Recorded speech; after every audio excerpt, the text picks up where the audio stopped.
Hey everybody, before we get started here, I know we usually shout this out towards the end of the episode, but I want to make sure that everyone knows that we do have some social media channels that you can reach out and start a conversation with us on, either through direct message or through any posts that we make. Most popular ones that we're on are Twitter and Instagram at Castaway Pod, so feel free to reach out there if you want to, and have any of your thoughts from this podcast and talk directly with us. All right, on to the episode. Welcome back to the Castaway Consultants Podcast, where we teach future Survivor players how to play the game while criticizing current and former players. On today's episode, we are going to be looking at Season 17, Gabon. I'm Josh Wessler, one of your okay co-hosts today, and I'm here with Ryan Stacy and Derek Kubicek. I think that they're just all right, but I'll let them introduce themselves. I'm Ryan Stacy. I'm your resident super fan who knows everything there is to know about Survivor and precious little about most other subjects. And I'm Derek, and if you've been a part of these Rewind series for a while now, you know that I am the person who has not seen this season in the group before. And this is one of the seasons, and they're dwindling now, where I know nothing about it. Ryan told me that there were a few people that I may have been familiar with. Turns out just one. And I have been spoiler-free this entire time, so I don't know anything, and I'm excited to talk about and be that friend for you. Yeah, spoiler-free since 2008 when the season aired. Amazing. I have no idea how you're able to do it, even though you live recklessly on social media. Not recklessly. There's a fine line. I choose my follows very wisely. Not wisely, no. Sure. Up for debate. But like I said, we're going to be looking back as this part of our Rewind series here, all the way back to Season 17 of Gabon. We're going to be going through all the episodes here, so there's going to be a ton of spoilers ahead. But before we get into that, the point of this podcast is we rewatch Survivor so you don't have to. There's 40 seasons of Survivor. You might not have time to watch them all, especially if you're vaccinated and going out and about and getting back to your normal life. Maybe you don't have time to watch all of Survivor. Maybe you do, maybe you don't. We still have the time to do so. So if you only want to watch a select few seasons of Survivor, we're here to tell you which ones are must-watch. So, gentlemen, we're into the pre-merge. We're halfway done with Season 17, Gabon. Is this must-watch Survivor? I'm going to say no. I really don't think so. I think there's one game mechanic that is not new, but one particular portion of it that is new, and that's really all we get added, and I don't think that it's enough to warrant additional discussion or automatically puts it into a must-watch category. And the entertainment value, I think this is kind of baseline Survivor. It's been fun. I'm going to say it's below baseline Survivor in terms of gameplay skill. That's fair. I mean, like, baseline for having a good time. Like, it wasn't a miserable time to watch. No. Because baseline Survivor is good TV to great TV. I think that this is, like, okay to good TV. The cast is, I don't know, there's not a lot on camera for me to really get excited about a lot of the time. So this is well below my must-watch threshold. I feel like I've been on a streak of yeses lately. This is a no when it's capitalized. Yeah, so I last watched this. I found it back in August of 2018. So almost 3 years ago to the date of this recording. And honestly, there's not a whole lot that I remember from it. And I think that is a good identifier for whether or not something should be must-watch, at least from my perspective. Whether it's strategy, entertainment, the characters and contestants on the actual show. I feel like this is a very, not only forgettable season, but a season where I just mostly nothing overall. So, yeah, it has its moments here and there, but enough to be must-watch? Probably not. So Survivor Gabon is an extremely polarizing season, one of the most, I would say. There's some people out there who say it is a top 10 season. There are some people out there who say it's the worst season of all time. Jeff Probst despises this season. He almost quit Survivor because he had such a bad time filming this season. Like, this almost killed the show. Survivor Gabon is interesting. For our purposes, in learning how to play Survivor, strategy, consulting, good gameplay, this is not must-watch Survivor, and I don't think anyone on the planet would tell you it is. If you want bad gameplay and find that stuff funny, this is the perfect season for you. Because so far, there is almost no good moves in this season. It is an absolute train wreck so far, and I enjoy Gabon for what it is, but it is not must-watch Survivor at all, in any way, shape, or form. But it is very funny. I would love to have a longer conversation with someone who puts this in their top 10. I mean, yes, the post-merge can always change my mind. we could finish strong here, but so far I don't think I quite have it breaking my top 10 through 17. So it'd be interesting to have one of those conversations, because I'd love to hear their point of view. Yeah. And the people who like that are people who watch Survivor strictly for like the entertainment, like big characters, your stupid funny moments. It's that kind of thing.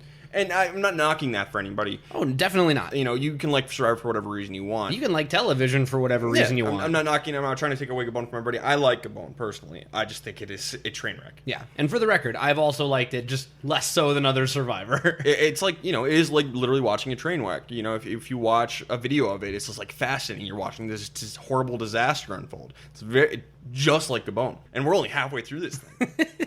So no, this is not much to watch Survivor. So here now, spoiler alert, you don't have to go watch the season. If you want to, go ahead. If you like that kind of thing, go ahead and watch it. But spoiler alerts for the pre-merge coming up. We won't be talking about the winner or anything in the merge because Derek has not seen it yet. And by the way, I recently learned that there are several people out there who are re-watching Survivor using us as Castaway companions. We love it. We love that. So that means it's time for you to leave as well if you haven't finished your Gabon pre-merge. So if we just came up next on your podcast shuffle, come on, gotta go. Go 3, watch these episodes. 2, 1. All right. Normally, this is where I would throw in a big spoiler, and I don't even know what to say. Yeah, there's nothing. I guess the only thing I can say is the only player that I was remotely familiar with was Corinne. Yep. Because she's kind of all over the place on Twitter. And then I also saw her on a season of The Amazing Race where she was partnered up with Eliza. And I don't shut up about her because I have a huge crush on Corinne. That is true. You have, even long before I even saw Gabon, you would always talk about Corinne as like one of your favorite players in a weird way. Like she is like, she might be the Survivor player I'm most attracted to. Interesting. Yeah, just in terms of like looks, personality, and everything. I feel like I would get along so well with her, and I just want her to insult me. Is that weird? Yes, that's a little weird. That's very weird. I desperately want to be insulted by Corinne. But I also want to have drinks with her. I did not think this podcast was going to take that direction, and I don't know if I'm here for it or if I'm not. So no, I love Corinne. I have a huge crush on Corinne. So yeah, Corinne, hit me up sometime. Yes, I'm sure she's listening. I'm sure she has your number already. Yeah. You know. Almost guaranteed. No. One of the main reasons I want to go on Survivor is so I can meet Corinne. And then give her my number. Just get into that like secret Facebook group that you know all Survivor players are a part of. Yep, exactly. You'd be blocked so fast, bro. Probably. So speaking of the cast, Corinne is just one of the many characters on this cast of 18 people. Every season, Josh and I play a little game, and we look at the cast photo and see how many of the people you can remember. Josh got 4 out of 18. Yeah, it's fair. Yeah, and as always, there were a couple of more that came up during the premiere that I watched that I remembered, but I think 4 is about right for this season. So let's go over this cast. Now, I should say, at first, when the season first starts, they are not divided into tribes. They do a tribe pick, captain selection, which we'll go over in a second. But ultimately, there are 2 tribes of 9. We'll just talk about them right now. We have the Fong tribe, which I'm sure will be a fun time to talk about. The only thing to talk about, really. Crystal Cox, a former Olympic athlete from North Carolina. She, fun fact about her, she won the gold medal in the 4x4 2004 Olympics. Other fun fact about her is she got her gold medal taken away because she was doing steroids. Oh, dear. Whoops. And that happened after Survivor. Yeah. So at the time, she was like, yeah, gold medalist. Yeah, it's one of those things where it's hard to judge her too harshly because, like, almost everybody's doing But it. she was the only one on her team who was proven to have done it. So the other 3 all kept their gold medals. You know, I'm not nearly in the industry enough to speak on this. We have Dan Kay, the late Dan Kay, a lawyer from Boston. Yeah, Dan died a few years ago under unknown circumstances. Sadly, yeah, a young guy too. I think he was only like 40 or 39. So really sad. And he seemed like a really nice guy. Yeah, I've only ever really heard good things about him. Agreed. That one really bummed me out. Out of the survivors we've lost, that one bummed me out because I like Dan. GC Brown, a maintenance man from Portland, Oregon. Jillian Larson, a retired nurse from California. Ken Huang, a professional gamer from California. Super Smash Bros. Melee. Yeah, he was the world champion. Yep, played as Marth. Main man Marth. Maddie Whitmore, a personal trainer from California. Michelle Chase, a music producer from Los Angeles. Randy Bailey, a wedding videographer from Missouri. And Susie Smith, a hairdresser from Iowa. Then we have the Coda tribe. We have Ace Gordon, a jewelry salesman / photographer from Florida. Bob Crowley, a physics teacher from Maine. Charlie Herschel, a lawyer from New York City. The love of my life, Corinne Kaplan, a pharmaceutical saleswoman from Los Angeles. Jackie Berg, a medical saleswoman from California. Kelly Zarnecki, a retail saleswoman from Illinois. Marcus Lehman, a doctor from Georgia. Paloma Soto Castillo, I think is how you pronounce it, a student from California. And Sugar Kuiper, a pinup model from Brooklyn, New York. Fun fact about her, she's actually in the video game L.A. Noire as a character you interview. Huh. Like, she's not playing Sugar, she's acting, because, you know, that is a very... Right. They had actual actors and, like, face recognition for that game, and she's one of the people you interview. Interesting. So that was kind of fun. I'm just playing along, I'm like, is that Sugar?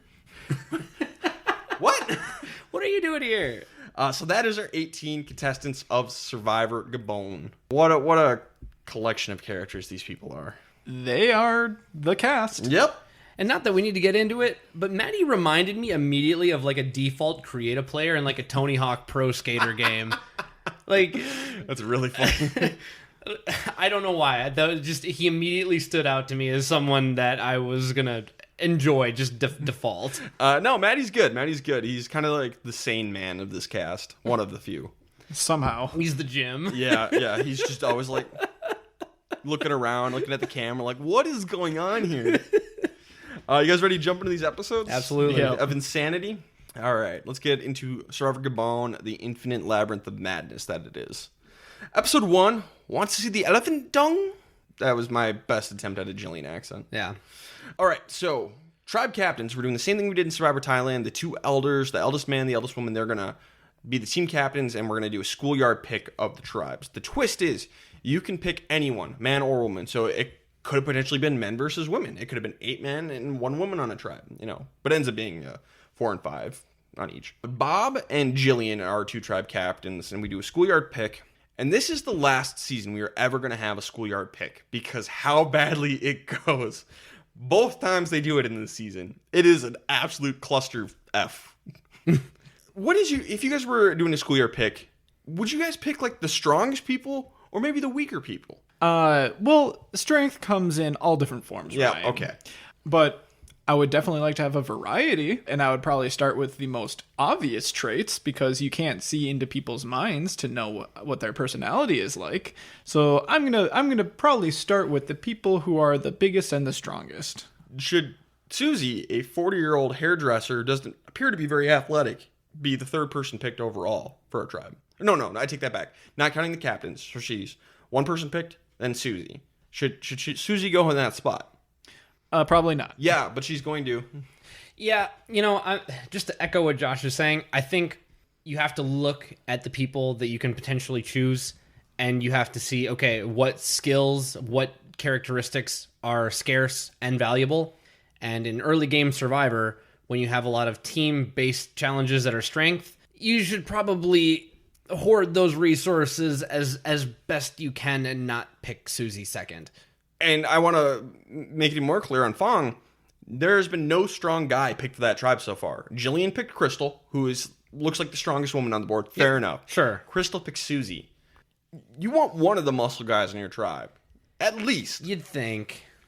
Michelle ends up getting picked last, and she's probably the 2nd most athletic girl on the board, after Crystal. Yeah. Appearances alone. Crystal's not going to live up to her reputation. And she will be the first to admit this in the season, in the edit. So, through the pre-merge, all those challenges, Crystal has won 2.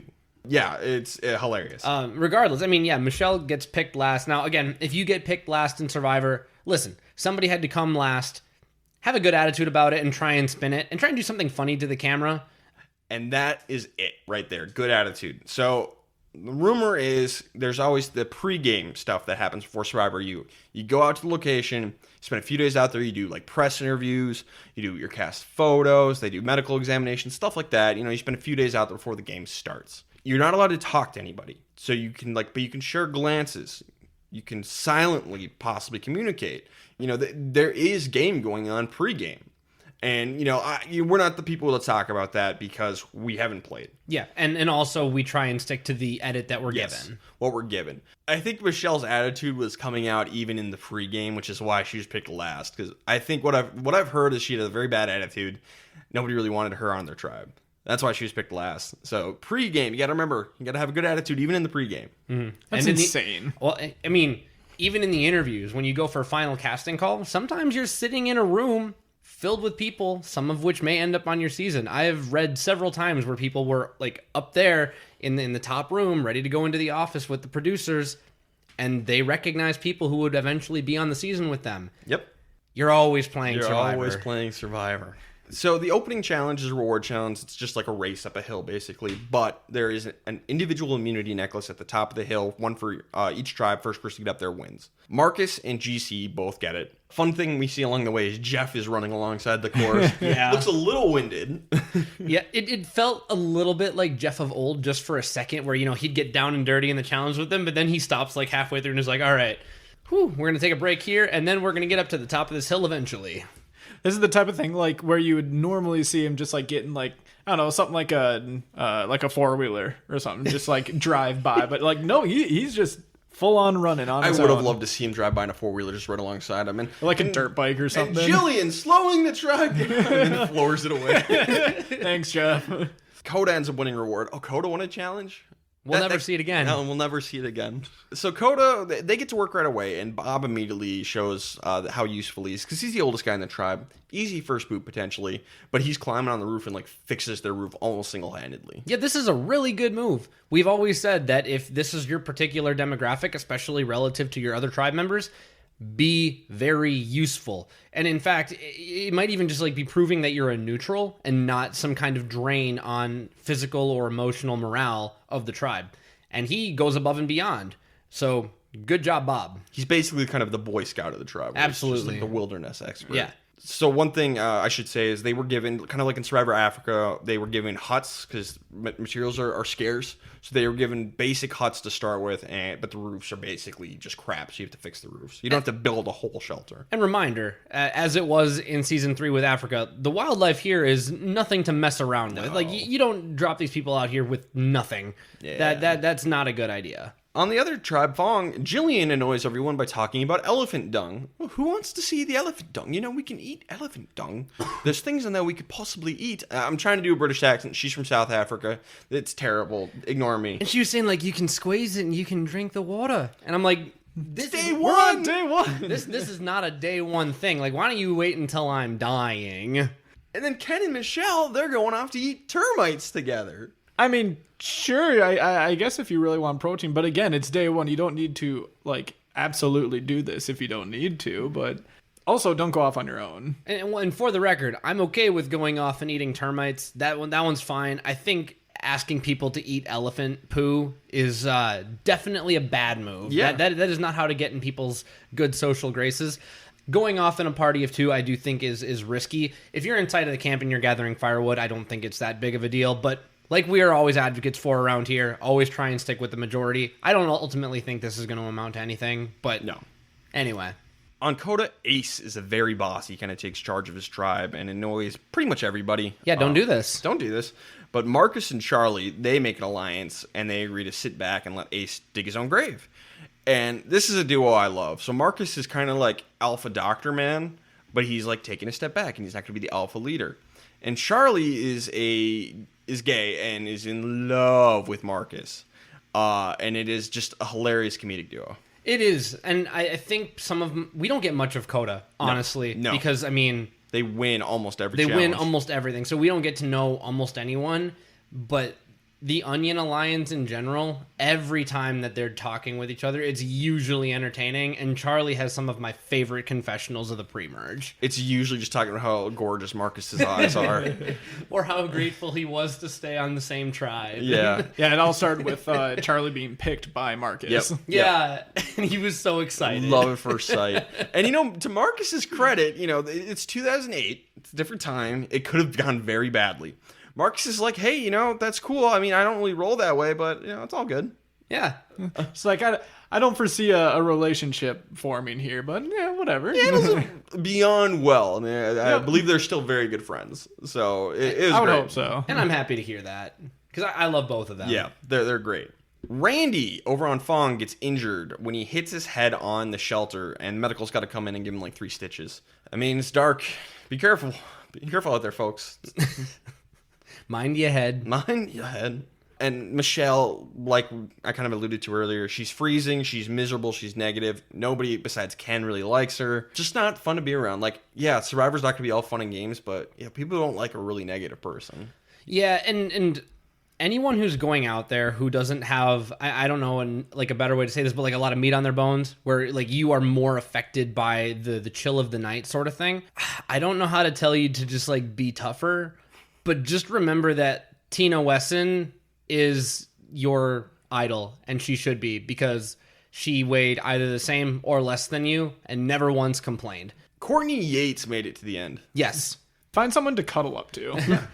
Courtney and Tina, just go watch their seasons and adopt their mental fortitude. You know, maybe don't adopt all of, like, say, Courtney's mannerisms, but her mental fortitude in terms of... for my entertainment. Either way, that'll be fun. Don't have a bad attitude. Coda destroys Fong in the immunity challenge. It's going to be very common. Absolute destruction. Here's Ryan walking in to record audio for this podcast. And Coda destroys Fong in the challenge. And then he takes off the headphones and he leaves. We're done. We just roll that over and over again. Control-C, Control-V. Most of the tribe wants to get rid of Michelle for her attitude. Ken and Randy don't really, because they see Jillian as the weakest. So they'd rather get rid of her. But if everyone else wants to get rid of Michelle, they're like, okay, we don't have the numbers. What can we do? We're going to go to tribal council. There's no leader in this tribe. It's utter chaos. GC kind of suggests, like, I don't know, we really don't need a leader. And then everyone else is like, GC, you'd be a great leader. How about we elect you a leader? Okay, and Jeff's like, who thinks GC should be leader? And everybody says yes. And GC's like, no, what? Just elected against his will. What just happened? This is the opposite of what I wanted. Hilarious and so unfortunate. What's it? Is it that movie Minions where I think Bob accidentally becomes king and they like put the scepter in his hand and the cape around his neck or something like? I felt like GC was like, how did I get this crown? I don't want this. This is bad. This is very bad. Yeah, and it's like, what can you do? That was just so unfortunate. But it ends up being 8 votes for Michelle, 1 vote for Jillian. I'm glad they could be unanimous, but they really got rid of Michelle over Jillian? I need to maintain, Jillian is in her 60s, I want to say. Yeah. There's only been 2 Survivor women ever in their 60s. Jillian and frickin' Sonia from season 1, the first person ever voted out as Survivor. Really? We're going to keep Jillian over Michelle? Yeah, don't really like this move. I understand if you have someone who's annoying and even on top of that negative, just because, yeah, the negative aspect can, like, contribute to bringing a tribe down, so I do understand that. But in Michelle's defense, she was one of the only people who kept going through the entire challenge and putting in a solid effort. As far as the edit showed, yep. She was digging the entire way, keeping going on the challenge when at least half her tribe, it looked like we're just kind of sitting down and waiting for it to end. She was the first woman up the hill in that opening challenge. I think basically all 3 of us agree that on paper, this is the wrong move, and I think it speaks volumes to her personality and to the social game that, I mean, at least Jillian was probably contributing around camp. Yeah. And I think they do touch on that a little bit in the edit. On paper, I do agree this is probably the wrong move for such an early game move, but I'm going to forgive the tribe because at least they could get on. Like, of all the things that Fong does wrong through the pre-merge, at least they came together for this moment.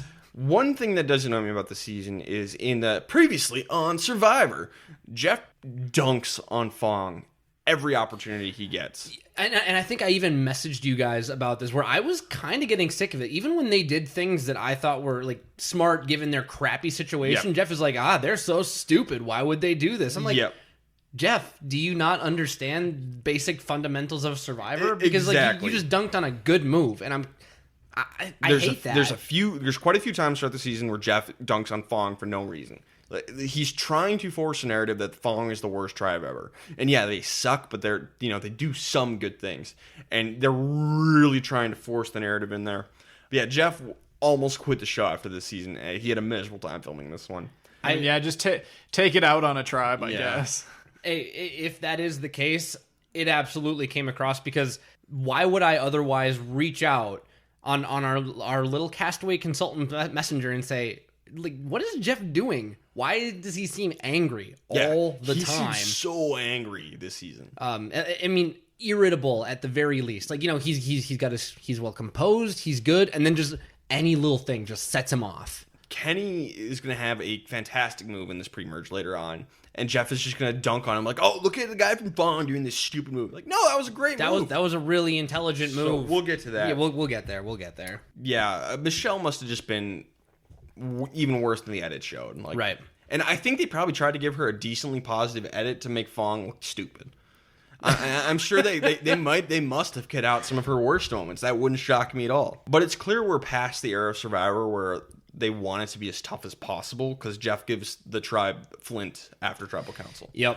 And that also might be a Predator thing. Could be that too. With Africa. So, like, you need to keep a fire going all night. That was a thing in the previous season. That was what I attributed it to, but maybe it is just, all right, well, here's your fire. We don't want this season to go completely down the toilet. Because Micronesia was a rough season. They lost 3 people, and they probably were like, all right, we need to dial it back. And I was watching for compensation. I think this was the only time that I really saw it. Maybe the Clue and Comfort on Exile, which we'll talk about later. Yeah. So, best player of the episode. Josh, who do you get? I ended up landing on Marcus. I thought it was mostly a toss-up between him and Charlie, just because they were the only two that were really noticeable that had any sort of strategy, and they have a really tight twosome here. I ended up just kind of leaning towards Marcus just because of some of his confessionals that he had. Just made him seem a little bit more strategically aware than Charlie. Yep, I landed on Marcus as well. And for everything Josh said, and then I'll just add the fact that anytime you have two different lifestyles coming together, you might end up with some sort of negative chemistry that results in an explosion. And in this case, we ended up with something awesome. And so good on Marcus across the board. Good on basically everyone Coda. I really liked Charlie. I really liked pretty much everyone except like Ace on Coda, but Marcus seemed to do the most. And Marcus also won that opening immunity challenge, so he's got immunity. Right, yep. How about worst player?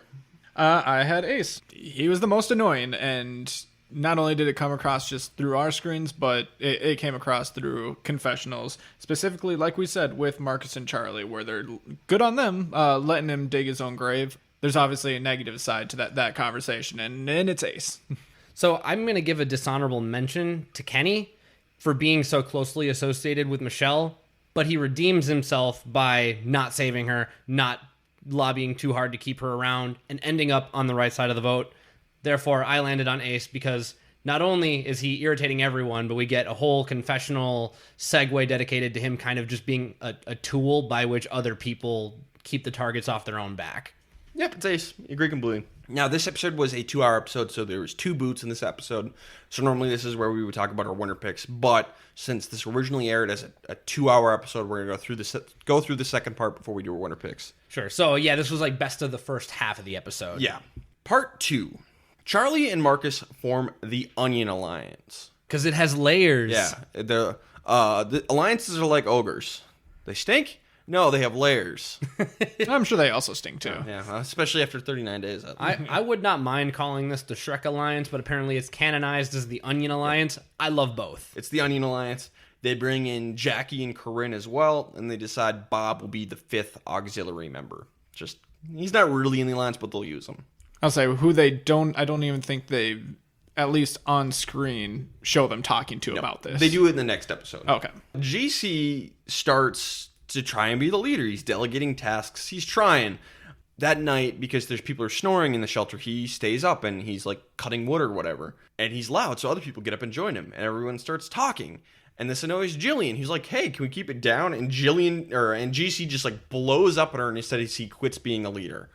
Whoa! That went from 0 to 100. Yeah, your fuse needs to be a little longer than 2 inches. You have to understand that some people are really hungry, some people are really sleepy, and sometimes things might blow up. Every time somebody else blows up, that is an opportunity for you. Now, that can go either way. GC decided to go the other way with it, and people are not going to appreciate this very much. I think being a leader, being elected leader is bad, and that's why GC was, understandably not very excited about this this impromptu election hosted by Jeff Probst at the previous tribal council. But then he's just like, no, and he just throws his crown on the ground. Like, Yep.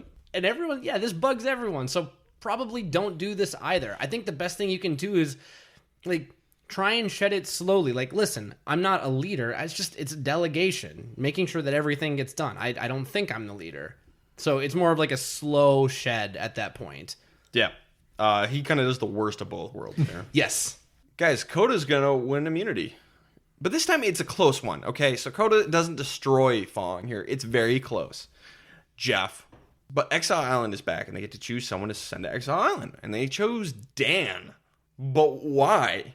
Send, like, the weakest person to exile on the off chance they will find the hidden immunity idol and might blast someone strong out of the game. Yeah, let's all be clear that Jillian was the right choice. Sure. Yeah. Send Jillian. Why did you send Dan? Yeah, and there's because I think we've had this discussion in the past of when does it go from sending the weakest person to sending the strongest person to weaken the other tribe, and I think it's the distinction is more when you're sending someone after like the reward challenge versus the immunity challenge. The hidden immunity idol is at Exile Island. When you get there, the twist this season is it's kind of like a Garden of Eden themed season, where you can either choose your idol clue and you can go hunting, or you can choose comfort and you get to live in a little nice shack.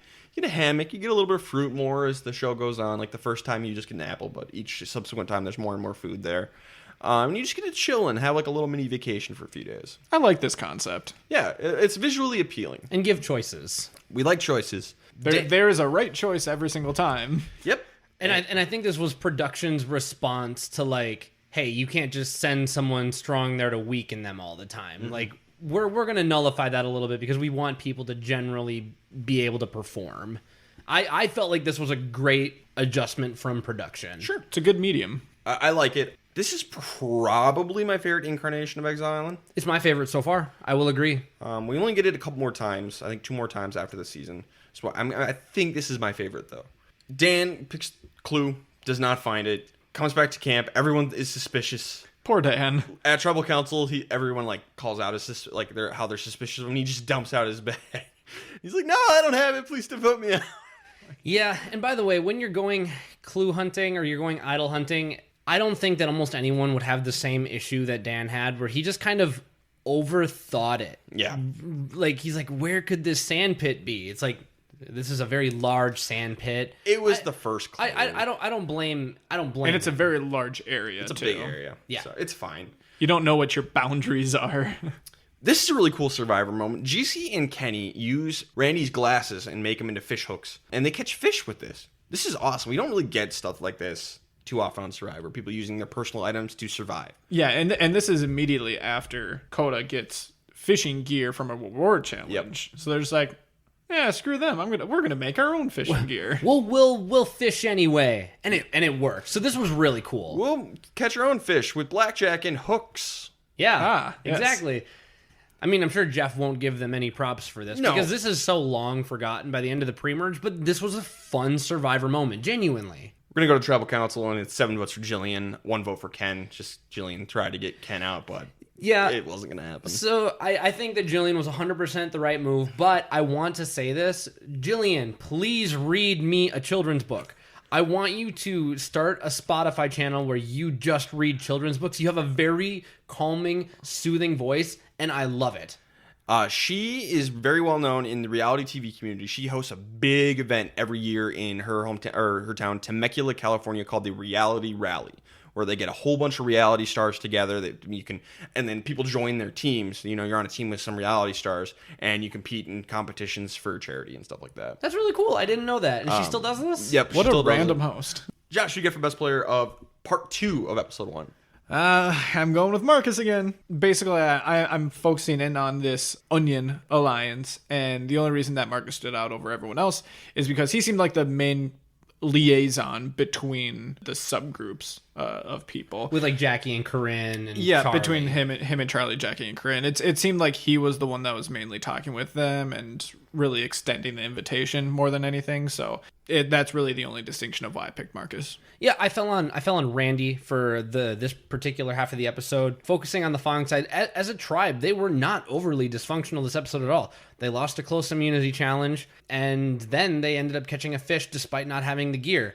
And that was one of the reasons that I gave Randy the nod, because I think that socially, he's not GC and he wasn't Jillian, so he wasn't in a bad position. Dan, who is also in kind of a precarious spot because he gets into Exile Island, all of a sudden you're left with Randy, who doesn't seem to be making any waves other than the sort of positive energy, like, hey, Fong can do this, we just need to come together. And then he's just like letting other people dig their own graves. So I fell on Randy for this particular part. I went with Marcus for being the head of the Onion Alliance. Also, he caught some fish, so he's kind of the provider for his tribe. How about worst player?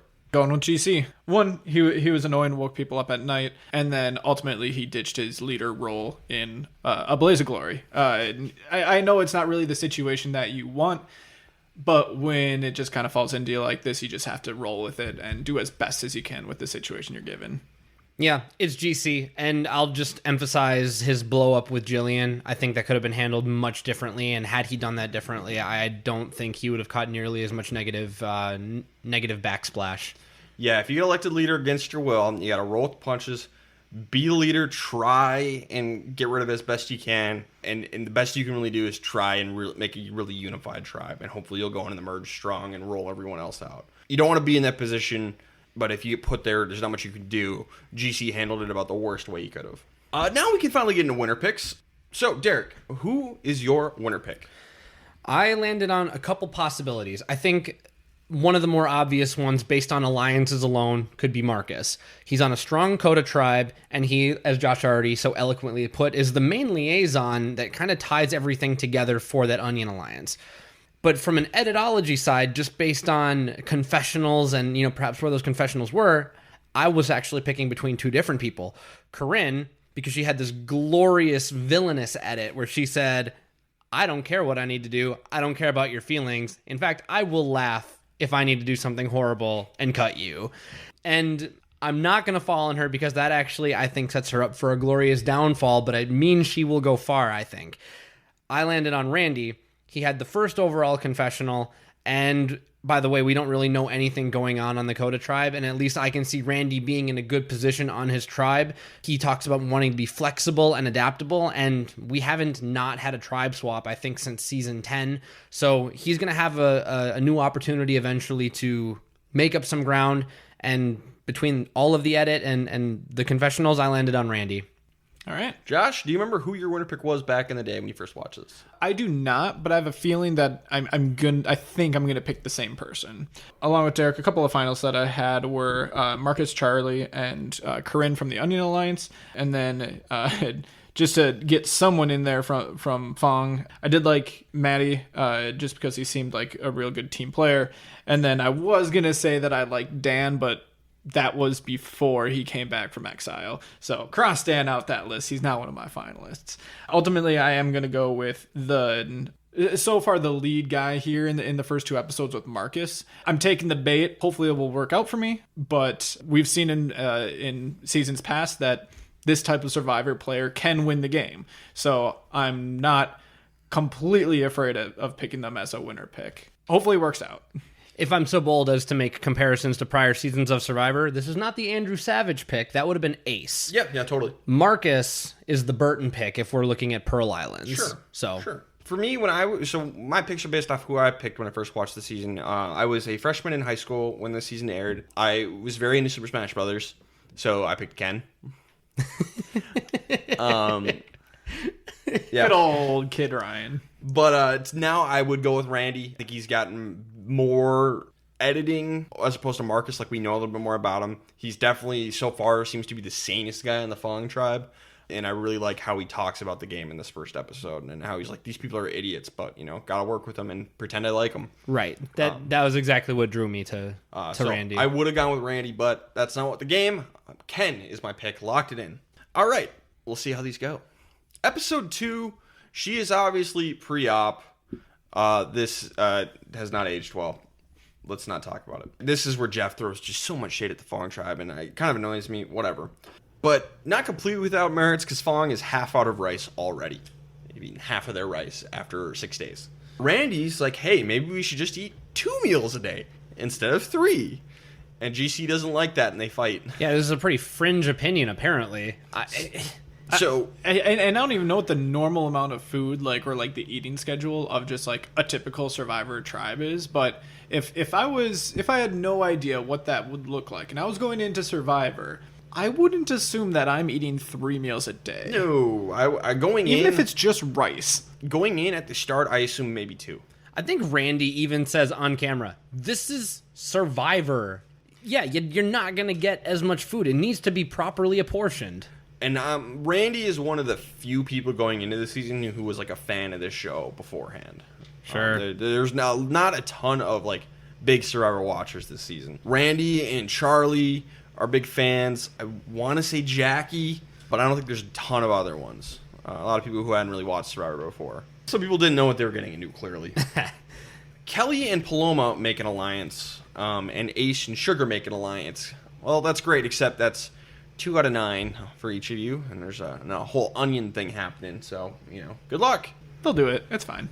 We get one of Derek's favorite challenges of all time. One person has to hold on to a pole, and the other team members drag him off. Oh, I love this challenge. The Cliff Robinson Memorial Challenge. Yes. Yes. R.I.P. Uncle Cliff. Uncle But Cliffy. this was a great challenge, as always. I love this challenge personally. Yeah, you just got to drag the other person off. It's hilarious. And Randy, I think they're pulling Paloma off the pole, and he's like, "You're done. You're done." Yeah, and by the way, Ace so I want to say nonchalantly, so I'm just gonna say like chalantly says, Paloma, why don't you go beyond the post?" Paloma's like 5 foot. She's the smallest person out there. Why would you do this? And I think that she hits it on the nose later on when she's like, I think he was trying to make me look bad. 100%. Ace and Paloma do not like each other, so Ace is trying to set Paloma up for failure. It's hilarious. So Fong actually wins a challenge. Oh my god. They do end up winning. And they send Sugar to exile. Could have been Paloma. She was terrible in the challenge. Sugar's not a terrible pick, but Paloma's the oddball pick. Yeah, I feel like this is a time when it's splitting hairs, so I don't hate the pick. It's not a bad pick. I don't think you know the other tribe enough to, be able to make the distinction one way or another, but Sugar finds the hidden immunity idol. An epic trek across Gabon through a swamp finally leads her to the idol, and she finds it.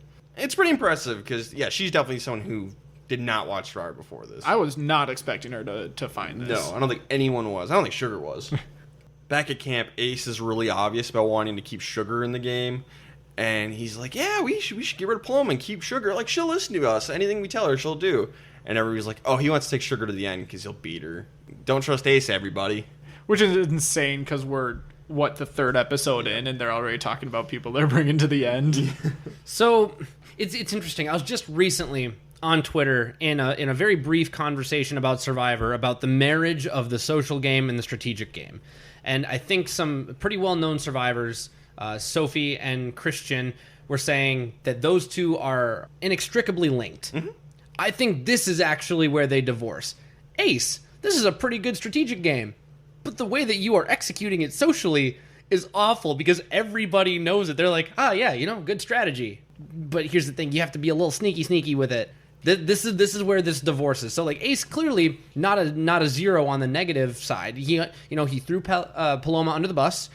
He wants to keep Sugar because he knows that he can probably control her and probably beat her, and she's looking for some coattails to ride, maybe. I don't think these are wrong reads, but if everybody knows what you're trying to do, are they even going to respect that come final tribal council? We are eventually going to get the best example of that. We're going to have a player, I'm not going to say who or when, one of the best strategic players to ever play, one of the worst social games ever. So, yes, to win the game, you need to link those two things. Yeah. You can have one or the other. And you could win with one or the other. Yes. But to really, especially in modern Survivor, to really pull this off, you need both. Yeah. Social strategy. Yeah. Ace does not have that. No. As much as he thinks he does. He thinks he does. Because he's got this British accent. He's from America. He's from Florida originally, but he's got this like British accent. He sounds like a con man. I think he said that he spent a lot of time in Germany or whatever. Yeah. I think someone calls him a grifter at one point. Yeah, he feels like a con man character from a sitcom. I swear, there's an episode of Community where this Ace is on there, basically. See, to me, he reminds me of like a judge on like MasterChef or something. Like he's a little pretentious. You know, he's got like that air about him where if he was like really good at something, he'd be like, "Nah, I'm not good at this. I am the best at this, and I am the end all be all when it comes to talking about it."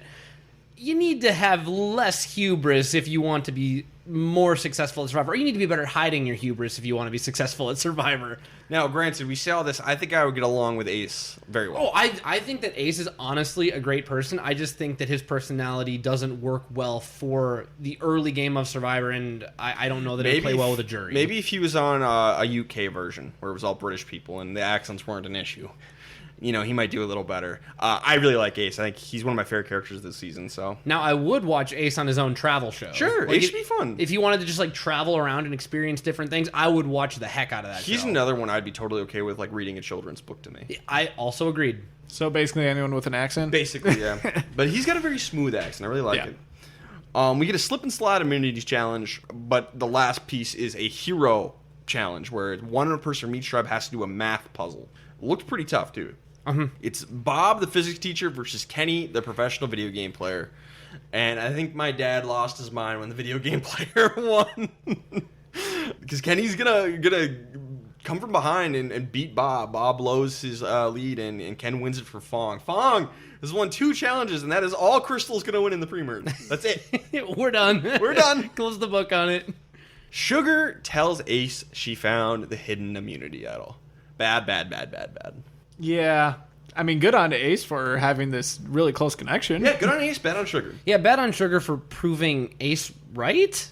Like, yeah. I mean, Ace is right about precious little this pre-merge, but this proved him right. Yeah. She is his ace in the hole. Boo. So Kelly and Paloma want everyone to go after Ace. I think they might have been better served to like suggest Sugar, because Ace is helpful in the challenges. And they could be like, we can get rid of his minion, and then he'll have no power, and that might have flown better. Because it's going to be 7 votes for Paloma, 2 votes for Ace. Paloma's a fine move. I think Sugar would have been fine as well. I think the Onion Alliance could have gone either way, take out Paloma or Sugar, and they're fine. And I'm going to do this again. I apologize. But I think, again, there was more going on here socially than we were led on. Because Paloma and Kelly were kind of a voting block. Ace and Sugar, kind of a voting block. Bob, kind of in the Onion Alliance. But Bob is now in the Onion Alliance, but he's the outer layer. But he doesn't know that. He does not know outer that. layer. So you've got 5 people.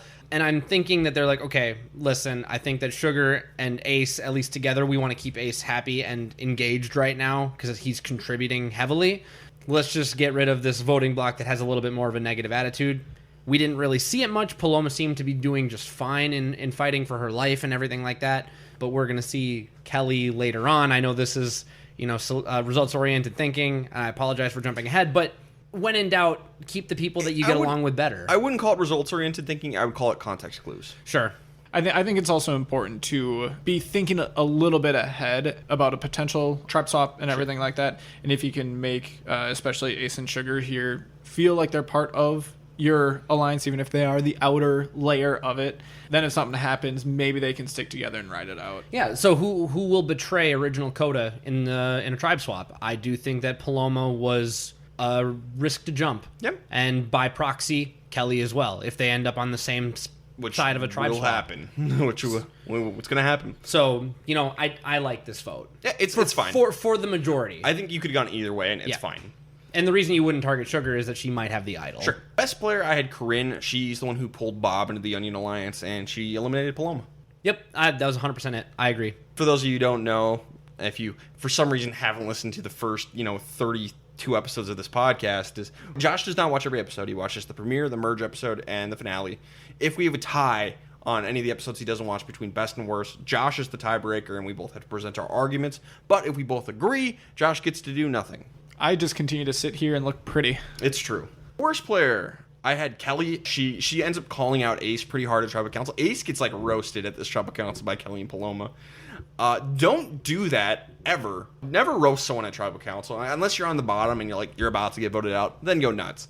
But if you're, Kelly, I don't know why she did this. Oh wait, because she's bad at Survivor. She called out Ace Tribal Council. She ended up being on the wrong side of the vote. Kelly. That wasn't enough to bring her down to worse for me. I actually ended up at Ace again. Yes, he did get Sugar to confess to him that she had the hidden immunity idol.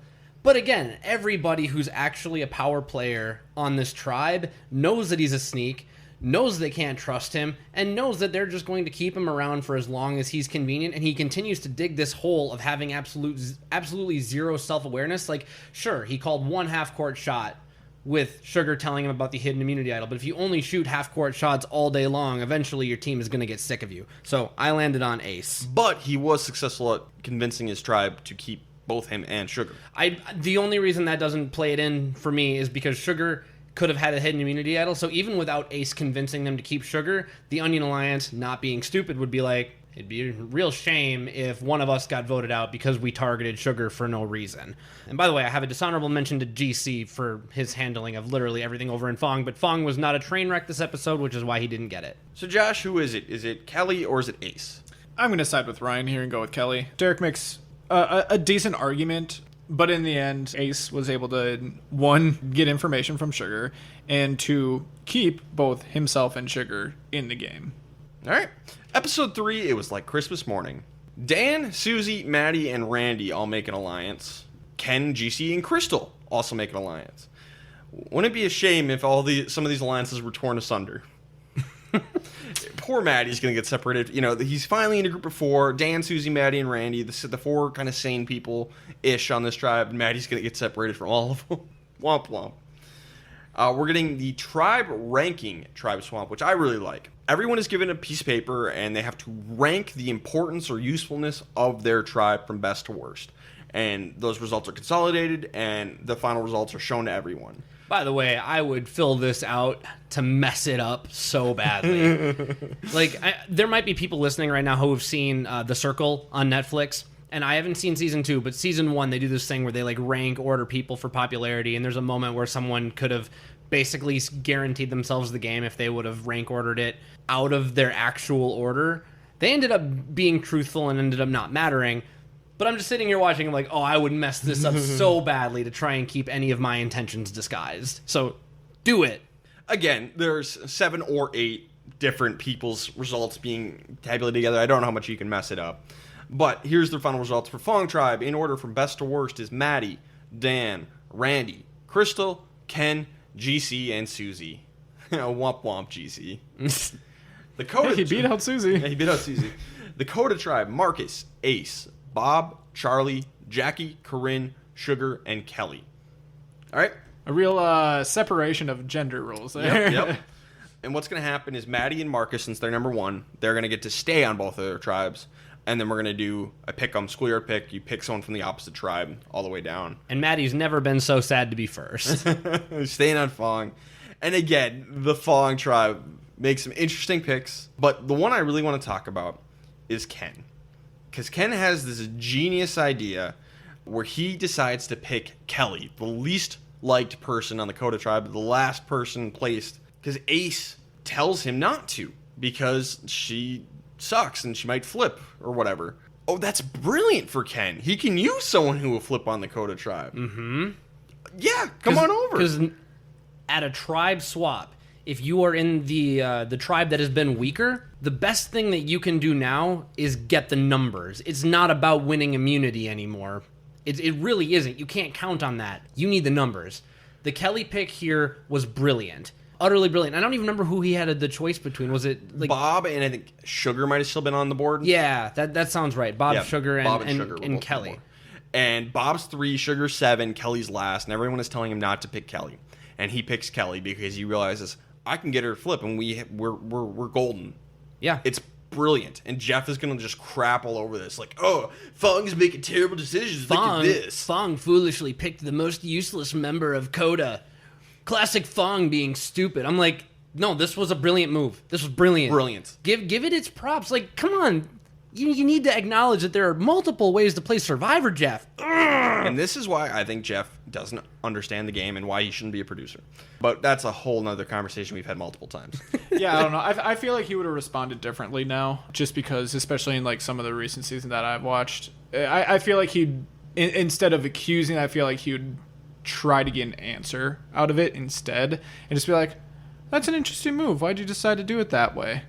Yeah, Jeff was in a bad mood this entire season. Sugar is not picked and is sent to Exile Island. She's going to end up joining the losing tribe. All right, so the new tribes, New Fong, Crystal, GC, Ken, Maddie, Ace, Jackie, and Kelly, and they're going to eventually be joined here by Sugar, because guess what? Fong's going to lose. And the new Coda tribe is Bob, Charlie, Corinne, Marcus, Dan, Randy, and Susie. Some of those people, especially Randy, are very glad to be off Fong. Susie recognizes she could be in trouble because she's in the minority on this new tribe. On paper, she's the weakest, so she's going to become the tribe workhorse, and he's going to work nonstop around camp. That is a good thought. Yeah, she noticed Bob and how everyone was responding so positively to Bob doing a lot of work around camp. And so just immediately goes off to start hauling firewood. This is wonderful. This is the kind of observational skills that you need, especially if you're in a precarious spot. It is one of the few times I will be giving Susie praise in this podcast. That is 100% fair.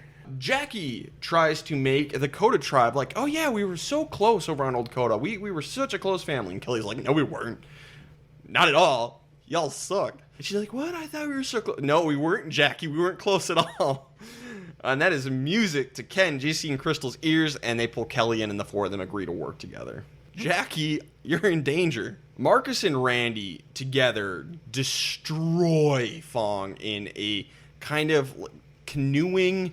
It was like a mix between like lacrosse and water polo. But in boats. It was one of my favorite challenges I've actually seen. Like, it's not fast-paced at all, but I really enjoyed watching this. Yeah, and it is a blowout, because everyone on Fong sucks except Ace. Yeah. It's really funny. I mean, and at least Maddie was trying to play goaltender, and he wasn't a complete zero on that, but you still didn't score a point. Kelly is horrendous in the challenge, as are most people, and GC wants to take out Kelly. GC, what are you doing? She's a number. Yeah, I messaged you guys at this point. I'm like, what is GC doing? Like, that is a question you can ask for most of the season. Yeah. And by the way, he is the one who kind of talks himself out of it. No one else is the driving force to talk him out of that idea, but eventually they land on maybe Jackie being a better idea. But the fact that we even discussed this, are you kidding? Yeah. No, you're down in the numbers, bro. Like, on paper, you're down. You need Kelly because you don't know if you can trust Maddie.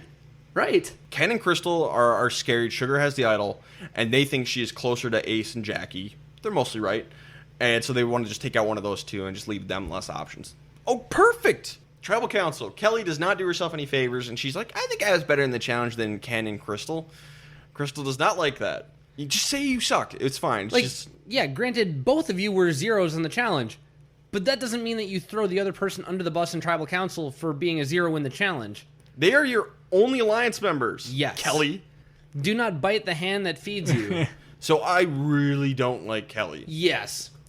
Some could say that she was not very good on Survivor. I'm going to throw lots of shade whenever I can, because I really strongly dislike Kelly. 5 votes for Jackie, 2 votes for Kelly. This was the right move. Yeah, the one alternative that I could have seen was voting out Ace. Now, you don't want to lose every challenge here on out, so ultimately I'm okay with it. But just, Ace being vulnerable and being sort of a beacon for the Coda members that are now here, you could have just cut the head off that snake, and then, Jackie would be forced to work with you the time being, and I believe that she would have, but she'd go back to the Onion Alliance eventually. So ultimately, whether they do it or not, Jackie was a perfectly fine move, probably the best move. I like it. Derek, who did you have for best player of the episode? Best player of the episode was Ken, with the Kelly pick. I mean, Fong doesn't do a lot right, and Jeff seemingly hates this move, but Maddie was not in your alliance. You don't know if you can trust him. So the best thing that you can do is try and bring on an outsider from Coda that you can swing into your little alliance of 3. And you want to know what? Slam dunk. You managed to do it. Love it. Yep, got rid of Jackie. It was perfect. All the praise for Ken for this episode. Amazing episode for Ken. Now, the other side of the coin, I'm still giving my worst to Kelly, because this was a perfectly good new opportunity to start over. And somehow she nearly got voted out. At least it was discussed, despite her being the only guarantee that GC, Crystal, and Kenny had at retaining any control. How are you so bad in the challenge and socially that people are like, I am just so fed up with you that I will throw $1 million down the toilet to discuss talking about getting you out? It's still Kelly. I don't care if she's on the right side of the vote. It was the worst. So I originally had Ace because he was on the wrong side of the vote. You've changed my mind. It's Kelly. You've convinced me to change it to Kelly. I was like, but she's on the rest of the vote. But then I'm like, oh yeah, Kelly sucks. You've convinced me. She's absolute trash. Kelly is the worst player of the episode. I love it. I'm glad I don't need a help. It was honestly kind of hard to watch. There are very I'm sure. There are precious few Survivor players with as little self-awareness. Yeah. Episode 4, this camp is cursed. Sugar joins Fong. She reveals, like, hey, yeah, I chose comfort. Because she was talking about, like, some of the fruit and stuff in there. And, like, okay, but why did you choose comfort, Sugar? Is it because maybe you already have the idol? Suspicious. Whoops. So everyone thinks she's got the idol. Because she does. It's a fair assumption. This is kind of cool. We're going to get some cool nature stuff. Coda catches an electric fish. Shocking. Like, they're trying to pick it up, and it's, like, zapping them. They're like, ow, what? It's electric fish. And just like humans do, then everyone had to walk over and start touching it. As long as the people who did it first are living, I'm 100% doing it. Yeah. Hey, touch this. It kind of hurts. Bzz. Oh, Ow, that kind of hurt. hey, get over here. We touch this fish. Bzz. Ow, that kind of hurt. In Fong, there's an elephant right by their camp, so then just like take a break and go watch the elephant. That was one of the cooler moments that I've seen, like, nature related through 17 seasons. Was, you know, you've Fong, this completely dysfunctional, like, garbage truck of a tribe. Maddie comes running back, like, sticks his head in the shelter and is like, everybody, elephant. And then they all just go watch the elephant. And like the elephant breaks a tree down. It's really cool. Ace and Maddie kind of canoe a little closer, which is like, oh boy, guys, maybe don't, but it was really cool. Yeah. A little reminiscent from Africa when Frank was waving his arm behind his back with the elephant tail. Frank Garrison reference. We need more of those on this podcast. We need fewer of them. I think one in 14 seasons probably is pretty good. Yeah, we're doing okay. We're doing okay. So reward challenge, Coda wins. Like every other challenge, like from here on out, basically they're gonna win. Control C, Control V. And they're going to send Sugar to exile because she's been there before. Perfect. Yeah, this is a good strategy. I got nothing wrong with this. Keep on sending her. And Sugar's fine with it. She'll just keep on getting her comfort. I think it actually did bother her quite a bit. She was getting food and the rest of her tribe wasn't. She felt guilty. Yeah, don't feel guilty about it. Just don't rub it in. Yeah. Over on Coda, Dan is very expressive about how loyal he is to Coda. Dude, you just met these people. You know, it's a fine tightrope to walk. Susie has saying nothing, and she just works and doesn't talk to anyone. The other end of the spectrum. Maybe try to find a happy medium Like here. Someone like Randy is going to do. So Crystal and GC get in this stupid fight. And Crystal's just like, oh, GC, you go eat rice. And GC does not like being told what to do. Established many times. Don't tell me what to do. Eat your rice. And she's like joking. Because he's like, I don't like it. Don't tell me what to do. And she's just like, oh, eat your rice. And then he just like gets so mad. Later she's like, you know, I was joking, right? Calm down, you psycho. I also really don't like GC. You know, I don't like GC the player, but I've softened on everyone that I think is going through a mental breakdown in their Survivor game. And, you know, I talked about this last season where, like, I need to be softer on these people. So I'm going to be soft on GC because I really think that he had no idea what this was going to be like. Sure. And I think it's hitting him really hard. And after a while, watching him get dunked on wasn't really fun anymore. No, it isn't. So that's kind of my feeling on GC, is that he's kind of mentally checked out of the game a long time ago, and he's just here because every time he survives, he gets a few more dollars. But he's not here to play the game anymore. And he almost physically checks out because he just disappears right for the immunity challenge. Is that this episode? Yeah, he just paddles away. Oh, that's right. Yeah. I remember the next time on Survivor, GC disappears before a challenge. What? And everyone's like, GC! And we're just like, what is happening? And like they were saying, like, yeah, we're going to be a man down in the challenge if he doesn't come back. And then he finally does come back, and they're like, we almost had to leave without you. And he just said, that'd have been fine with me. Like, Yeah. Oh, my goodness. Yeah, I definitely remember that. So this challenge is really cool because Gabon is a lot of hills. It's a very hilly environment. We're going to get some really cool challenges that you really couldn't do anywhere else. But most of the players are going to stand on top of this giant hill and throw balls down. Yeah. And there's going to be 2 like goalkeepers, one for each tribe, with blindfolds and callers directing them. And it's a really cool challenge. Sugar's very bad at being the caller. Mm-hmm. But Randy is a great caller. And he starts just messing with Ace. He's like, hey, Ace, freeze. And Ace freezes and he misses blocking the goal. Right? And that was the game winner Yep. because the Ace's team was up by 1, and then Sugar was like, run, gotta keep going. And then Randy's like, Ace, stop. So he stops, the ball rolls right by him into the 2-point slot, and they lose. Oh, and Ace is so mad about it. Like, he doesn't get mad at Randy. He's just like, don't talk to me. Like, takes off his blindfold, doesn't like... Sugar's trying to console him. He's like, I'm not having it. Like, leave me alone. Randy's great. This was a good move. Great move. Coda wins immunity. Control-C, Control-V. So GC asked everyone to vote him out. Seen it before. Not the right move. Not the right move. Can't condone this. So I don't condone this, and I also think there's a better way to go about it, and we saw the same thing last season with Chet. Keep him around long enough. Just tell him, listen, you can quit. We won't think any less of you, but help us with this vote tonight. Why don't you take out Ace? I think this is a perfectly good time to get rid of Ace.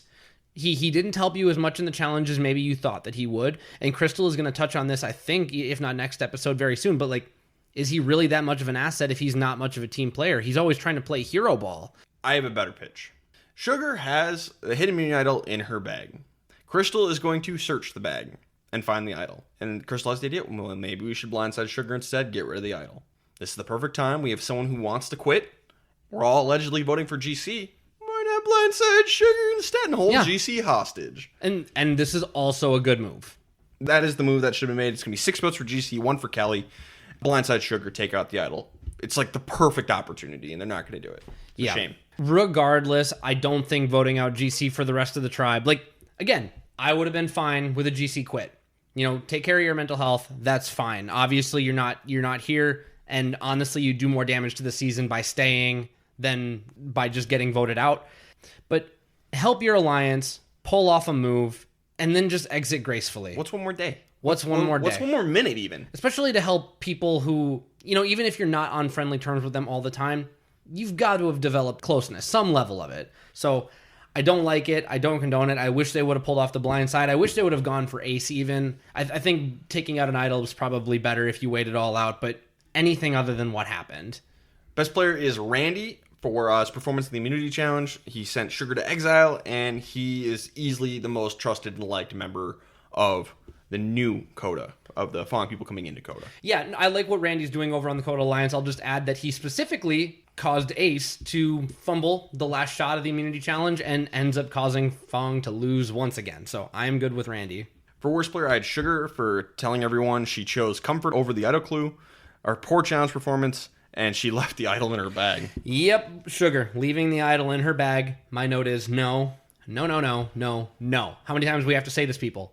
Don't leave your idol in your bag. No. Sugar's never seen Survivor. Josh, thanks for your input. Yeah, thanks for having me.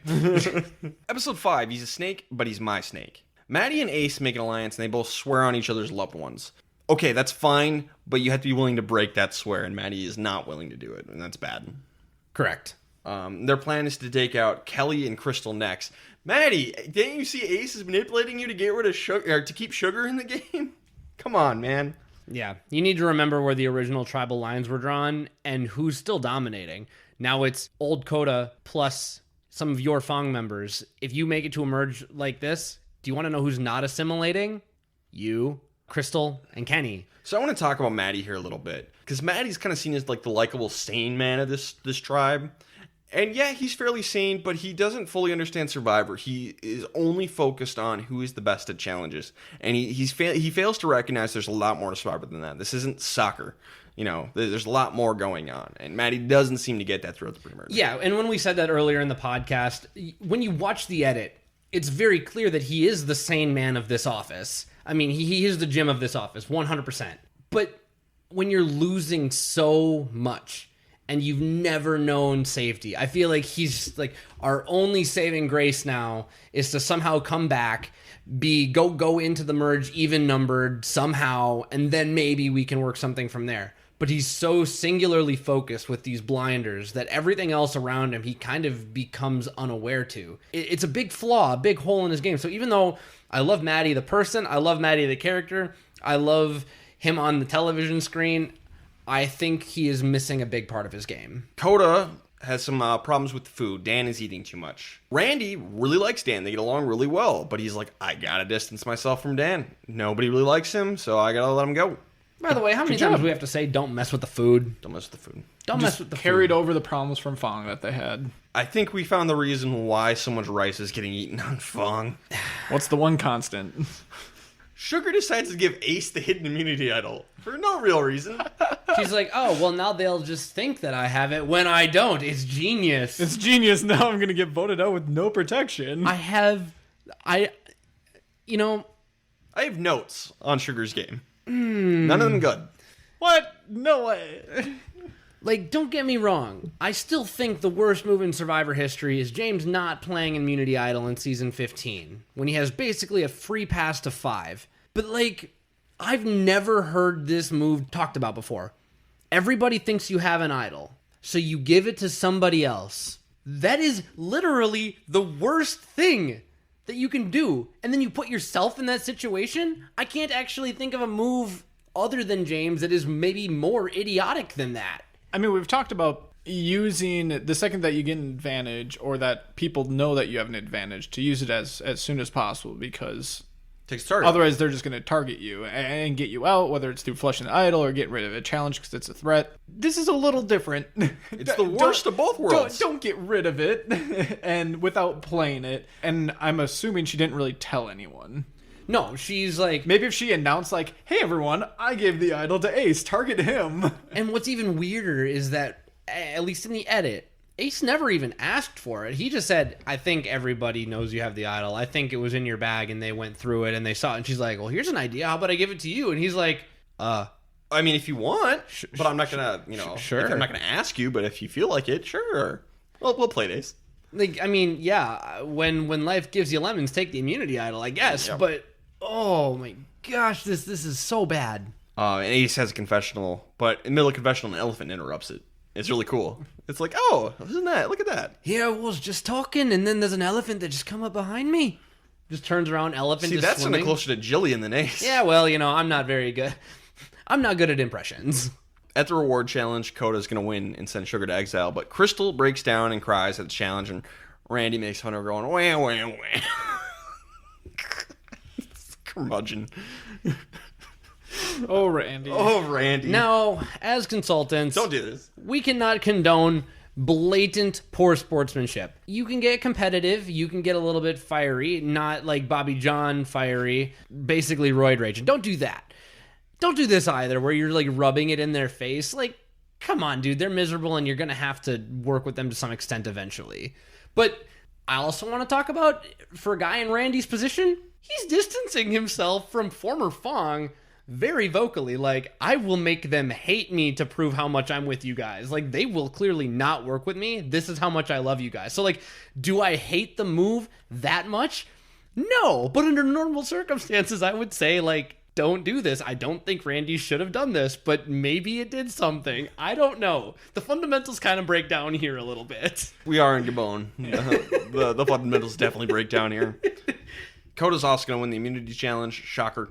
Maddie is like, hey, Ace, we should take out Sugar. And Ace is like, how about no? And Maddie's like, okay, we won't take out Sugar. Good job, Maddie. Good talk. The negotiations were short. Crystal and Ken, they want to take Ace out of the game. But Maddie won't do it. They can't get him on board because he swore he wouldn't. So Ken goes to work on Sugar. And eventually he's like, yeah, you can't trust Ace. And she's like, yeah, I should get my idol back from him. He's like, wait, what? You gave him the idol? But she just goes and like takes it back. Now here's where it gets interesting. Sugar technically couldn't go back and take the idol. Like, if Ace had raised a fuss, because the idol is now in Ace's possession, is Ace's idol. Ace definitely had a case where he could go to the producers and like, hey, she stole my idol. And he could have it back. Now, You do that, and you're going to alienate people. So I can understand why Ace wouldn't do it. And it was Sugar found it. Just don't poke that bear. Yep. But Ace definitely had an argument like, no, give it back. Could have done it. And I mean, honestly, if he wanted to, he could have done it and then voted out Sugar. Yeah. Because I mean, she wouldn't be on the jury anyway. But it's still Ace's plan to bring Sugar into the merge and as a number going forward. He needs her for the end game. Yeah. And this should be a major red flag to him. Yes. Just like, why is she choosing to take it back now? Okay. You okay? Something up, Sugar? And honestly, this was so subtle, I didn't even realize that it happened. I didn't even realize that did they even really discuss it heavily that she got the idol back? I mean, they had a confessional about it, but... It was just, it was so quick. Tribal Council, Kelly calls Crystal unstable for crying after the challenge. Oh, go to hell, Kelly. Some people, they cry and they can't help it. Okay? Crying is not a sign of weakness. That is such a, kind of sexist mentality and kind of old school. I don't like Kelly. Yeah. Like, I'm a Team Crystal here. Oh, I'm 100% Team Crystal. If I was put on Fong, I would probably cry a lot. It'd be one of two things. Both involve tears. Either like tears of sadness or tears of madness, where I am just going crazy, which is kind of like Maddie. Like, Maddie's just kind of slowly losing his mind because, like, the thing about the sane man being in the insane world is that the sane man eventually goes away. Like, I swear, even Maddie's hairdo, like, it starts out being a little more done up and then just ends up going crazier and crazier as the season goes on. Like that crazy island look Yeah. that some people get. It's going to be 5 votes for Kelly and 1 vote for Crystal, which is so dumb. This should have been a split between Ace and Sugar to flush the idol. It's that simple. But no, Maddie, because he swore on his girlfriend or whatever, can't do it. You had the numbers. This is so dumb. Yeah. And for that reason, if I can just get into best, I actually have Ace. I think because it was not in that tribe majority's best interest to keep him and Sugar around. Now, for some reason, Sugar gave him the idol. He doesn't put up a stink about her taking it back. I love his merge truce with Maddie because now he has this manipulation tool that apparently Maddie is totally willing to adhere to that'll bring him and his partner into the merge. And through one episode, this is executed perfectly. I've Ace. Yep, the alliance with Maddie, getting the idol from Sugar temporarily, talking Maddie out of going for after Sugar, eliminating Kelly, and Ace and Kelly hate each other. This is Ace's biggest enemy, and she's out. This is a solid episode for Ace. How about worst player? I fell on Sugar. I know that she does survive, but it's nothing that she did to save herself. She gave up her idol for no reason, which is one of the dumbest moves in Survivor history through 17 seasons, and I think I might put it just at number 2. She does take it back. She does take it back, but that was more of she was lucky that Ace really wanted to keep her around, because that's not technically legal gameplay, I don't think. So I did give a dishonorable mention to Dan for messing with the food and kind of getting distanced by Randy's distancing himself from Dan, so he's digging himself a hole. But at least he's on Coda, and they're somewhat functional. My pick, I don't feel great about, but I'll let Josh decide on this one finally. My worst player was Crystal. She fighting with Kelly, and she voted out Kelly instead of Sugar, which is a stupid move, voting out someone in your alliance. So I don't know. Well, that was not a compelling argument. It wasn't, man. See, I actually had Sugar for the best of the episode because she found an idol. She didn't find the idol I this know. episode. Oh, Yeah. She found an idol in Ace's bed. she reclaimed an idol. Yeah. I'll go with Sugar here as the worst. It's just more and more apparent that she doesn't really know what's going on. And yeah, I guess Crystal, that's a dishonorable mention because she voted out someone who's a potential alliance member, but who knows what's going on with Kelly? So is she actually in your alliance? I don't know. I would like to give worst player to Kelly, but I'm not allowed to because she got voted out. Was this, by the way, the episode where Maddie said, like, where Jeff was like, well, Maddie, how do you feel this episode? Maddie, you got to be feeling pretty safe as you're like one of the only like really strong guys in this tribe. Was that this episode? I don't remember if this episode, but this happened, and he's just like, yeah, but this tribe doesn't work on logic. That was my favorite line from the entire pre-merge, I think, was just like, oh, Maddie, you probably feeling pretty safe. You seem sound. And he's like, yeah, but we don't use logic when we do things. So who knows? And like, that's even including you, Maddie. Like, he's just like, we are Fong now. I am Fong. We are Fong.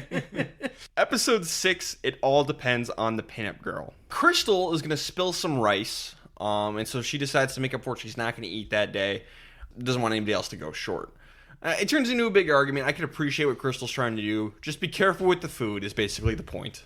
If you spill it, it's tricky. It's always tricky with food. Yeah, and weirdly enough, I think that Crystal played this about as poorly as she could because she was trying to pick up the rice, but then she was kind of having a bad attitude about how everyone was trying to go about it like, oh, your face has said 1,000 words. Okay, but listen, are you expecting them to just be like, oh, well, is your foot okay? You knocked over half the rice. Like, excuse them for being on Fong. Everything is going wrong, and then you kick the rice over.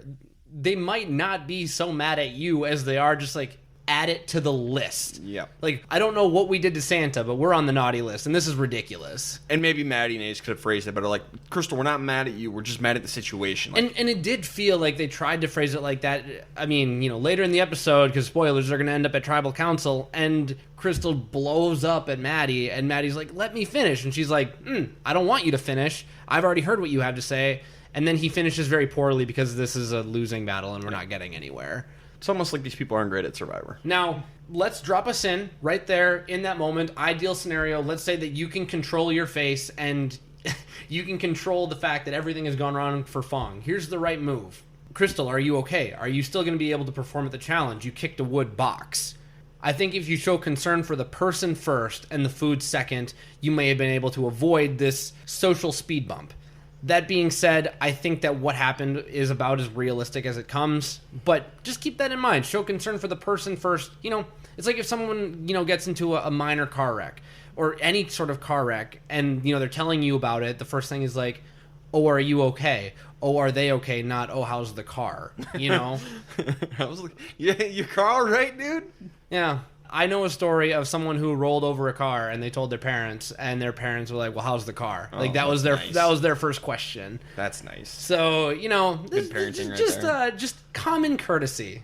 So Coda wins reward because Sugar gives up in the middle of the challenge, and they send Sugar to exile. And by the way, exile is now appropriately named the Sugar Shack. Yeah, because she and Dan have the only people who have been there, and Dan's been there once. Yeah, Dan was there once, Dan was there first. Sugar finds the idol on day 2 and now has picked comfort every single time. So she just gets to lay in a hammock all day, eating fruit. Not bad. Not bad. Maddie wants to take out Sugar because she gave up the challenge. But Ace is like, no, dude, don't do that. And he's like, okay. We had an agreement. Remember, you said on your girlfriend's life, and I said on my mother's life, and Maddie's like, you got me there. So they're going to take out Crystal next is the plan. Uh-oh, both tribes are voting somebody out. We're finally going to see what happens on Coda. Finally, because we've seen almost nothing. Like, Randy's assimilating, and Dan eats too much food, and that is basically what we know. We cut there once an episode. Yeah. And just see what's up. Meanwhile... Yeah. Anyway. So we're going to have an individual immunity challenge, and it's the classic log roll tournament. You got to love it. I like the log roll. Mm-hmm. So it gets down to the final 3. It's Marcus versus Sugar versus Ace, and they had to draw for spots, and poor Ace gets the middle spot, so he can only look one way. He gets to look at Sugar. He doesn't get to see what Marcus is doing, so Ace really got screwed. Now, he could have turned around and looked at Marcus. He kind of made that choice, but come on. Being in the middle was the tough draw. Yeah. Bad, but unfortunate draw for Ace. But Marcus is going to win the log roll, and he gets to give immunity out to someone on the other tribe. He picks Sugar. Right move. I love the Sugar pick because that gives... I mean, he understands that of anyone who probably has the idol, Sugar most likely has it. This gives her so much room to maneuver, and he understands that she's one of the weaker members of the tribe. So guarantee her safety, and then give them room to maneuver because she probably has an idol. Everything about this pick was right. It's win-win for Marcus because it's either an original Fawn going home, which is great, or it's Ace, someone he does not trust. Right. Mm-hmm. It's a win-win. And there might even just be some chaos that you create. Who knows? Awesome. More drama on Fong. Exactly what we need. Editing is actually really interesting in this episode. So we're going to go to Fong, deal with them and their tribal council.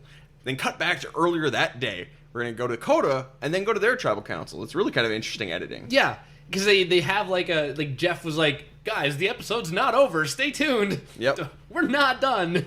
So Ken lies and lies and lies to Sugar that Ace wants her out, that Ace is like, oh, I got the idol from her once, I can get it from her again, and all this stuff. He's just lying through his teeth. Now, it's not all lies, because it was laced with a little bit of truth, and I think the key piece of truth was that he knew that Ace gave her the idol. Yeah, okay. So there is, it's not even laced with truth. He knows something that happened once, but none of the rest of this has happened. And Ace has never wanted to take Sugar out. He wasn't scheming and plotting and thinking about asking Sugar for the idol again. Ken is making all of this up based on what Ace has done in the past. He's using educated guesses based on past events. And he's creating scenarios that are actually possible. It's believable. And even better. Ace is going to ask Sugar for the idol, just like Ken said. And Sugar's like, oh, I don't think you need it. I think we're fine. We got Maddie, don't we? But this is all BS. Ace has never been targeting Sugar, and I don't think he was ever planning on doing it. No. So she falls hook, line, and sinker. He wants to take her to the end. Ken's lies. It's awesome. 3 votes for Ace, 2 votes for Crystal. This was the right move, but it shouldn't have happened this way. Sugar and Ace should have been on the outs. Sugar's got immunity. Maddie should not be teaming up with Ace. I don't know what he's doing. Maddie needs to be with Crystal and Kenny, and they take out Ace. It's the obvious move. Both Sugar and Maddie did the wrong thing, but we ended up with the right result. Sure. So then we get to the Coda Tribal Council. The Onion Alliance, they're going to kick out Bob. They're not going to tell him this, but Bob is out of the Onion Alliance. Randy is in. Randy has done such a good job consolidating with this tribe that they love Randy, and they're bringing him into the Onion. Oh, that Randy's so hot right now. And the beautiful part about onions is that you can add layers to them. You didn't know that? So it's not like you have to kick someone out. You could just, have them be an even more outer layer. And by the way, I can't believe we haven't said this yet, but don't like that, Bob. Don't like that, Bob. Randy's like, yeah, we can vote out Dan or Susie. Either one, it's fine. And Corinne really likes this, by the way. So it just goes to show you that Randy really understands the dynamic and the role that he needs to play within it. He really likes Dan, but he's got to let him go. They are worried about the idol. Dan's been to exile. Could he have the idol? So Susie and Corinne talk. And Susie's like, Corinne, I was actually going to vote out you, LOL. You do the least work, and I do the most work. So, but thanks for talking to me. Now I know who to vote for. And Corinne's like, oh, bitch? Please. Oh, I love Corinne. Now, probably don't need to be getting so snippy, but I love it for TV. She doesn't do it with Susie. Yeah, it is like to confessional. Until later? Yes.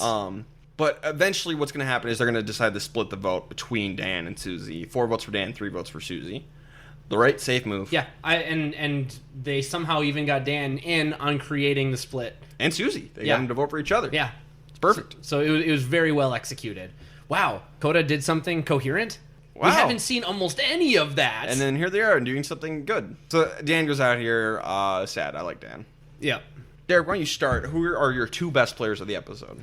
Okay, so my one best, and I want to go back. I think it's Kenny. I know that you kind of got hard on him for kind of lying through his teeth. Oh, I wasn't hard on him. But the fact is he lied through his teeth and saved his tribe from making the wrong move. He saved the tribe from Maddie's idiocy by playing on Sugar's ignorance and naivety.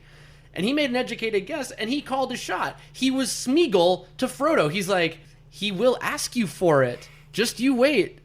Yeah. Sam knows. Kenny is like the Gollum of Survivor. So he wants it. He'll ask you for it. I see him watching. And then just later that episode, share the load. Share the load. And then Sugar's like, he warned me of this. Boom. Votes out Ace. I love the move. So my first best player has to go to Kenny. For my second best player, I actually ended up with Marcus. And I think it's just because he is in this strong power alliance. And we've already seen Randy sort of assimilate in, so I didn't give him credit for like Bob being on the outs, though Marcus did verbalize it this episode. We'd already kind of seen it and known it already. So honorable mention to Randy, but Marcus, he's flexible, and now we've got proven battle lines in the Coda Alliance, finally, and Marcus is on the right side of it and in the best position. So I'm with you with Marcus. He sent Sugar to exile, he won immunity, gave Sugar immunity, made an alliance with Randy, split the vote to eliminate Dan. All great. But I also ended up giving it to Randy over Ken, just because this is the episode where we see him. He's in the Onion Alliance. He's made it. It's confirmed he's in. And then he did all this other good stuff. He sent Sugar to exile. He turned on Dan and Susie when he needed to and helped split the vote. So I just thought overall, Kenny did good, but like... And I do want to give him an honorable mention, but I felt like I needed to acknowledge both. So I had Marcus and Randy. You had Marcus and Ken. Marcus is in. Who else is in, Josh? Randy or Ken? Oh, well, now that makes it difficult because... Yeah. I think it's Ken then, just because I think that I think that he had such an impact on that vote, and it was not in Sugar's best interest to do that. And maybe it depends how you look at her game, but she was so easily influenced that it was just way too effective. Yes, Randy is officially in the alliance now, but how much of that happened during this episode? I don't know. So I think there was just a larger move here that happened from Ken. So I'm going to go with him. Okay. Fair enough. I'm not mad about it at all. How about worst players? Derek, who you got? Yeah, I'm going to do one from each tribal council again. I've got Maddie for being on the wrong side of the vote on a tribe with 5 people where he was in the majority. How did you manage to do this? And on top of all of that, he ended up getting snippy with Crystal about the whole spilled rice situation, which Crystal also handled poorly, but at least she was on the right side of the vote and making a move that was in her best interest. My other worst is Bob, because even though Susie said to Corinne, very half-heartedly, and I do think that Corinne dialed this up to 11 and overreacted, hey, I was thinking about voting for you, but thank you for reassuring me, Bob is now confirmed out of the Onion Alliance, despite having spent way more time with them and assimilating with Coda. He has just let Randy step in and replace him. So we've got this culmination. So even though I really want to give it to Susie, we see very little of her, honestly. And ultimately, Bob is the one who's worse for the wear this episode. Well, this is interesting because both of my worsts are different than yours. So this is a wild ride. We got 4 different people getting nominated here. Oh, boy. All right, so I had Susie. She told Corinne she would vote her out. You don't tell people that. Corinne may have overreacted, but still, it doesn't excuse what Susie did. At Tribal Council, something we didn't mention is, Jeff was kind of, giving Susie a hard time, saying, oh, you're the weakest one here. And she's like, well, no, I think I got more upper arm strength than Corinne. I mean, you could find a better way to say, but here's a better way to say it. Instead of saying you're stronger than Corinne, she's like, I may be a little older, but I have skills in some areas that can be handy. Corinne answers that same question better than Susie. I mean, I think we all bring different strengths. Yep, politically. Yes. Jeff may not like it, but who cares? I don't really care what Jeff doesn't or does like. Making Jeff happy does not get me $1 million. No. It might get you invited back, but, And then she was also the backup vote in this split. So if Dan had found the idol, Susie would probably be out. My other person is Sugar. She gave up in the reward challenge. She just, stopped. She got played so hard by Ken and turned on her closest ally, Ace, who was likely never going to turn on her. And now she's down an ally. Sure, and my small, counter to Sugar, and it's not taking away from the fact that she has been naive this whole game and has been drug along. The fact that Kenny called his shots so perfectly, if I'm Sugar, I don't know why I wouldn't, believe Kenny at that point. Sometimes the stars just align. I was just about to say that, the stars align. So, you know what? Sometimes with Marth, you hit him perfectly in the hitbox and you send him off the stage. Counter! And you know what?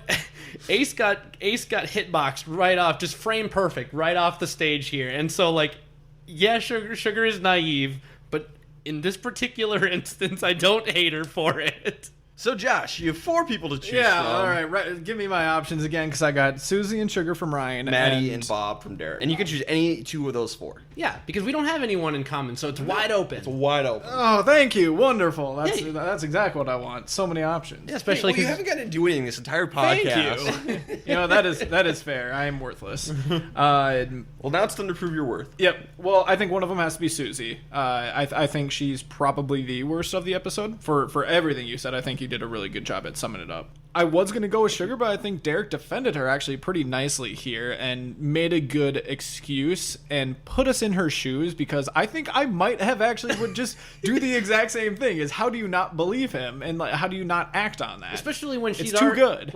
Especially when she already knew that Ace was a snake. She's like, he's a snake, but he's my snake. It's just only a matter of time, So, yeah, she was aligned with Ace, but I really don't know which way to go on that, so I'm going to leave Sugar out. So it's down to Maddie and Bob. I was leaning towards Maddie, mostly because it seems like the reasoning behind your Bob pick was more because of action by Randy. Yes. Than the things that Bob did. And I agree with that. So I'll go ahead and give it to Maddie to pair along with Susie. I like it. Especially with the whole stars align point that Derek made, which is very good. I'm happy. You're welcome. I served a purpose. All right, last episode, guys. Episode 7, Apple in the Garden of Eden. So after Tribal, Corinne and Marcus kind of go after Susie a little bit. Like, why would you say everything you did? Say you're stronger than Corinne and all this stuff. Susie, what's wrong with you? I mean, granted, they have fair points, but don't say this. You're playing a game. Save this for afterwards. Yeah. Or save this for when you have a podcast about it. Yeah, right. Crystal and Maddie over in Fong, they agree to have a clean slate at this point. Because Maddie's like, I'm on the outs, you're going to vote for me next. And Crystal's like, hey, I'm willing to put everything aside if you are. Excellent. Finally. About dang time. Good, mature gameplay. Whoa. Who would have thought it was coming? This is rarer than the elephant sightings. Like, I honestly think we've seen an elephant more than we've seen competent gameplay out of the Fong tribe. Each tribe gets a message. There's going to be a feast and fun, a new tribe. Definitely the merge, right? They're definitely not going to pull the Survivor or Thailand fake merge switcheroo, are they? No. Now, they don't fully sell it, Yeah. but they fake them out pretty badly. So they're all at the feast. They're having a grand old time. Ken spots a clue to the hidden immunity idol hidden in the feast, but Charlie sees it as well, so they read it. There's a hidden immunity idol here at the feast location. Randy goes and digs it up, and he's like, hey, I don't want this. Sets it down on the table. Any takers? And no one takes it. No one's going to touch it because they all say, that's a poison pill. You take that, you're out. Now, I want to talk about all aspects of this. Let's say that you're Kenny, and you grab the clue first, and the clue specifically says, share this or don't share it. It's your choice. And he just kind of lets Charlie grab it and take it. Would you guys do the same thing if you're in that situation? Yeah. If I have someone who's like right there at the feast reading it over my shoulder, I'm going to read it out loud at that point and just try and make it friendly and not alienate everybody for an obvious advantage that everyone will see. Just because that is such a way to get yourself kicked out of the game that, yeah, I would just read it out loud. Sure. I'd rather have it be an even playing field than this massive target on my back. Yep. Especially when you're right on the heels of a merge episode. That's a perfect time to get something like that out. Eventually, no one takes the idol, which I will come back to in a second. Yes, please. Because I got a question for you guys. But what happens to it is Marcus and Randy throw it into the ocean and toss it out of the game. Guys, Marcus is going to go home in this episode. Womp, womp. So, okay, here's an idea I want to pitch to you guys. I want to hear what you guys think. So, Randy sets down the idol in the middle of the table. Any takers? I don't want it, is what he says. Is there any thought to picking it up, saying, I'll take it, I'm going to play it at the next tribal council just to flush it from the game? What do you think? It's weird because there's a very short-term benefit to it, but you could immediately just get a little bit more attention.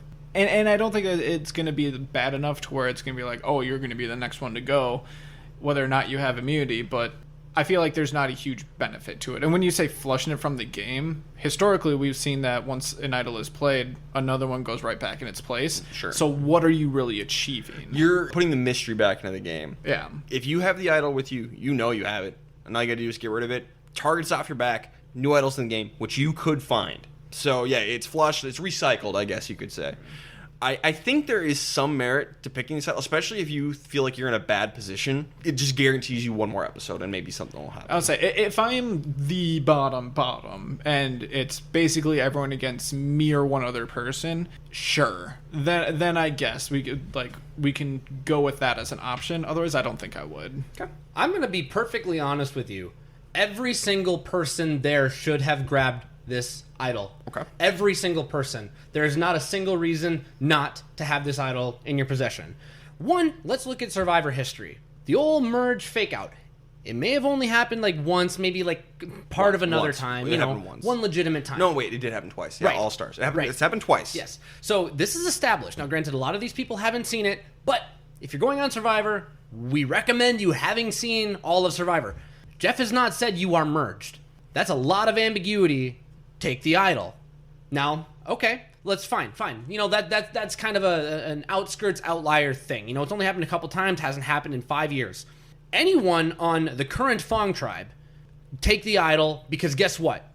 Coda has had a lot of time to bond, and why would they fracture? At least this gives you a chance to get closer in numbers. Absolutely. Everyone on current Fong should take it.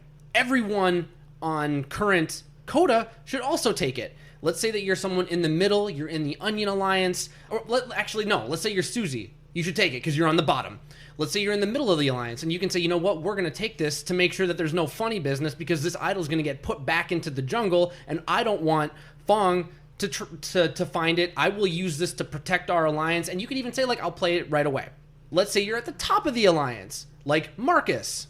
Guess what? You are a great merge boot, buddy. Have you not seen enough Survivor? It might be nice to have that in your back pocket because you've already got a massive target on your back. I think the only person who maybe has a strong argument for not taking this is Randy, and it's only because he's former Fong, transitioned to Coda. I get him giving it up. That's an interesting move. It's bold. It's, again, putting his trust in his tribe mates. But, again, I think that even Randy could go back and say, we're not merged yet. I want some protection. Current Fong might be really mad if I get switched onto them. Everyone has a reason to pick up this idol. Randy least of it, but the fact this gets tossed into the ocean irritated me to all ends. This was bad on almost everybody. And guess what? If people are going to hold that against you, you get to add it to your Survivor resume if some reason you make it to the end. Like, if they're going to be like, oh, you grabbed the idol off the table and that's why I can never vote for you, be like, get your honor and integrity out of here. It's stupid. Why would I throw that away? It wasn't good for me to do that. Sorry. This irritated me greatly. I think I got to side with Derek. I think, I can understand not taking it. I really can. It's a bold, risky move. But I think I would take it and maybe just play it right away. Yep. At worst, at the very worst case scenario, play it right away.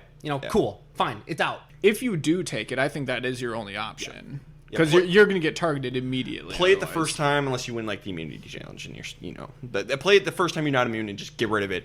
And then, because a lot of times when you play an idol, people will like, okay, they're not the threat anymore. People just seem to like subconsciously forget about you a little bit. Like we get to move on from that. Like there's that release. Just like, okay, we're good. So I think I might have taken it. I think I might have. It's a risky move, and I really haven't seen anything like that play out. But I'd be curious to see something like that happen again. Let's see. I honestly, if they stay merged in this moment, and I think that the people who needed it most were current Fong. Sure. Fong should take it and target Randy because he's going to be the only person who's like permanently sour grapes about the fact that you took it. Get him out, especially if you use his idol to take him out of the game. There's a beautiful poetry in that, and then other people will be able to move on from it. So this was idiotic gameplay from, I think, almost everybody. But it's not a merge. It's a tribe swap. Womp, womp. Wouldn't it be nice to have a hidden immunity idol? Yep. I think there's a little bit of buyer's remorse right about now. Maybe if you hadn't thrown the idol in the ocean, you might still be in the game. See, maybe production was so mad. They're like, you know what? No.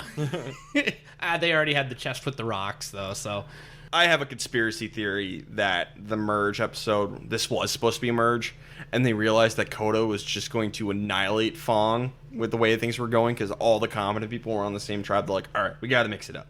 So I have a conspiracy theory that this is a little production trying to shake things up. Get out of here with your unfounded conspiracy theories. Take off your tinfoil hat. Yeah, there's my tinfoil hat moment. Yeah, you need to call out that you're putting the tinfoil hat on before you can take it off. Okay, I had it on, it's off. Conspiracy theory done. Cool. All right, so the new Fong tribe is Charlie, Corinne, Maddie, Randy, and Sugar. New Coda tribe is Bob, Marcus, Kenny, Susie, and Crystal. So we'll see how this goes. All right, turns out Crystal and Marcus both have a mutual friend. I believe both of them are from the Atlanta area originally. So Marcus, one of his best friends, is Crystal's cousin. So yeah, just like weird, holy crap, weird connection inside of the game. Yeah, I feel like we've had a connection like that in the past. Well, I mean, in a future season. I know the one in the future season with like Dean and Kelly, but... Yep, and then there was also one with Allie and Patrick in Heroes, Healers, Hustlers. There's going to be another one that you haven't seen yet. Sure. But yeah, just kind of a weird moment like that. It's kind of cool. Small world. 6 degrees separation. And Marcus and Crystal make a deal like, hey, we won't vote each other out. But Crystal's lying. She's like, I'm going to vote him out. I love this. Yeah, it's a great move. The old fingers crossed. Yeah, I like it. Maddie tells Sugar, hey, Ken was lying. Ace was never coming for you. Sugar's like, oh no, what did I do? What have I done? I don't like this move. Because, Maddie, you've just soured relationships possibly between Sugar and Ken, who are both in your alliance. Why would you try and take your own alliance apart, Maddie? Yeah, not a great move. I don't know if Maddie is running on strategic fumes. Oh, I don't think he had any to start. And whatever was there, Fong basically just beat out of him until he was hopeless. I still feel like Coda 2.0 is going to end up running this game because Fong 2.0 and Fong 1.0 just cluster buckets. Like, ugh. So Randy, Corinne, and Charlie, they're planning to throw the immunity challenge and take out Maddie. This is a good move. They want to protect Marcus and take out a big threat. It's a genius move. And it's another moment where Randy has been able to assimilate further with his tribe. Again, Corinne is very happy that Randy's like, yeah, love Maddie. He's got to go. This is unfortunately not a throwable challenge, and I think tinfoil cap is going back on. Another point towards my conspiracy theory, because this challenge is basically an individual challenge. It's Hero Ball.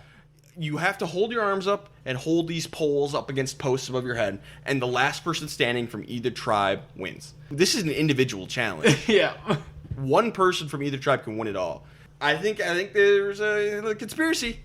There's a conspiracy going on. I do admit that if we're keeping tally on the likelihood of this conspiracy theory to be true, this is an individual immunity challenge. Production didn't have time to change it last minute. The merge was supposed to happen. They're like, okay, but we don't want it to. Paint those yellows, paint those red. Yep. All right, we're good. You can see the paint drying on it. Just don't pay attention. All right, tinfoil hat's off. So, shenanigans, tinfoil hat is off. Maddie wins it on his own for Fang. Oh, Fang now. They changed the name to Fang. Yeah, Fang, because Fang has got really bad connotation. So the Fang tribe is now, and Maddie wins it. Good for Maddie. He needed it. He needed that. Oh my God, Fang won a challenge. Yeah, Fang is 100% right now. Fang 3.0. Yeah. Fang. Oh, Yeah, no, Fang. Fang 1.0. Fang is gone. Fang is the best. Undefeated. Undefeated. So Marcus finally makes a final 3 deal with Susie. And it's kind of half-hearted, and he's just kind of talking through how it would work. And he's like, yeah, you, me, and Charlie, final 3. And obviously he doesn't believe it. I don't believe it, just watching it. It's not believable. JoJo says this best. It's just a little too late, a little too long, and she can't wait. Sure. What? Okay. Listen, you already made Susie feel like an outsider. This is your bed. It's time to lay in it. Now, you can't give up. I'm glad that you're trying, but Susie's got no reason to trust anything that comes out of your mouth. You screwed this up already. I don't know if you can fix it. Good for trying, though. But Crystal's be like, yeah, Marcus can't promise you that. He's full of crap. Oh, yeah, you might be right. It's going to be 3 votes for Marcus, 2 votes for Ken. 100% the right move. Susie absolutely needed to go with Ken and Crystal because she's obviously on the bottom of any Coda alliance. Marcus is a massive threat. You get to take him out, and you could swing the game in your favor in one fell swoop.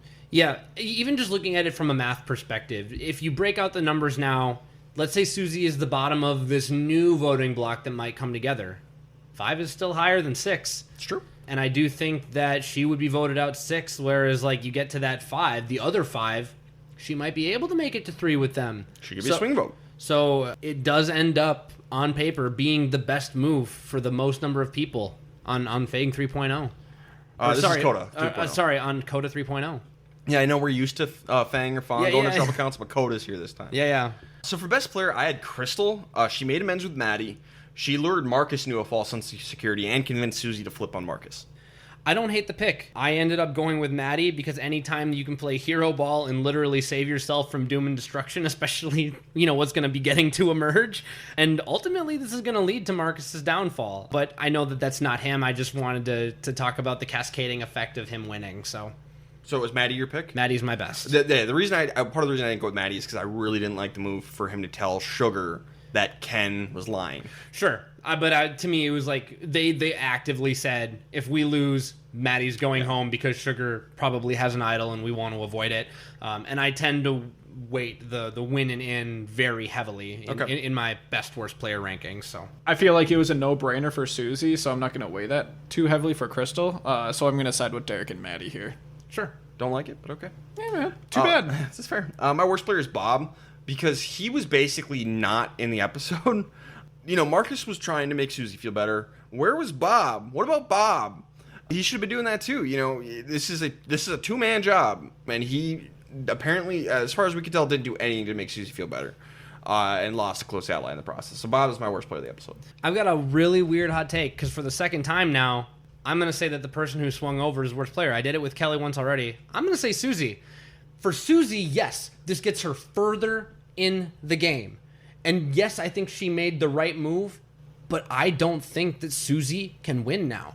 Because if she gets to the end with Fang 2.0, Fang 2.0 they played better. They outlasted her, and now Susie has betrayed who would make up the majority of the alliance or of the jury at that point.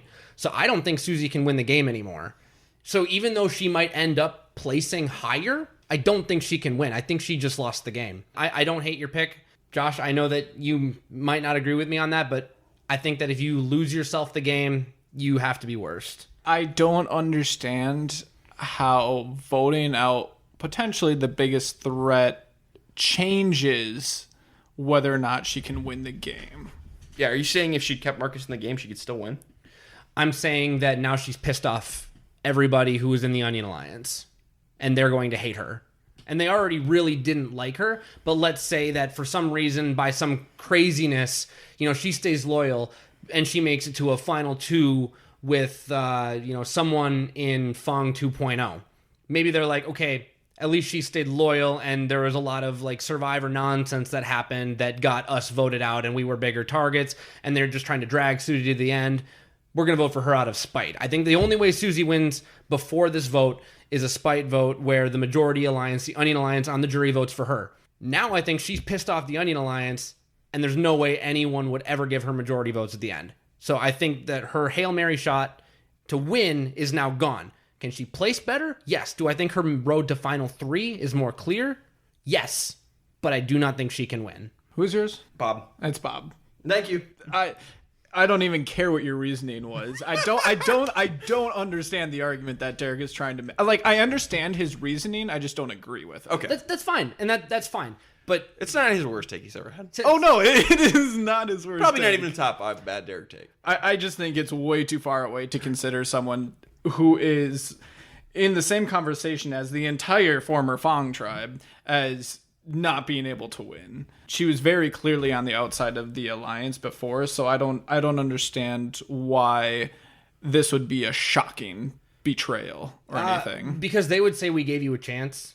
Yeah, we voted out Dan instead of you, and now you immediately turn around and betray us, which I'm not saying that she's in the wrong to do so. She's put herself into this position to fail, but I do think that she can now not win the game. And I totally respect the pick to go with Bob for the worst, because she should have tried to do more to bring Susie, back into the Onion Alliance, even though he's out of it unbeknownst to him. But I saw no way around this when I really, busted out the old finger counting and trying to figure out how she wins. I don't think she can.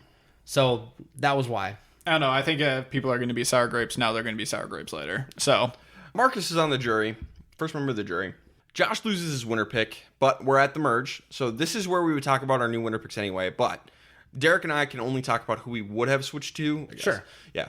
Where Josh actually gets to make his brand new shiny winner picks. So Josh, who you got? So at the time, really the only people that I was thinking fondly about at this point in terms of being able to win the game were really Charlie and Corinne. I know you guys are going to assumingly be very heavy on Randy because you've been very obvious about that this entire pre-merge, but I was not a Randy fan when I watched this season. I remember. So I was just casting Randy out completely, and I stand by that.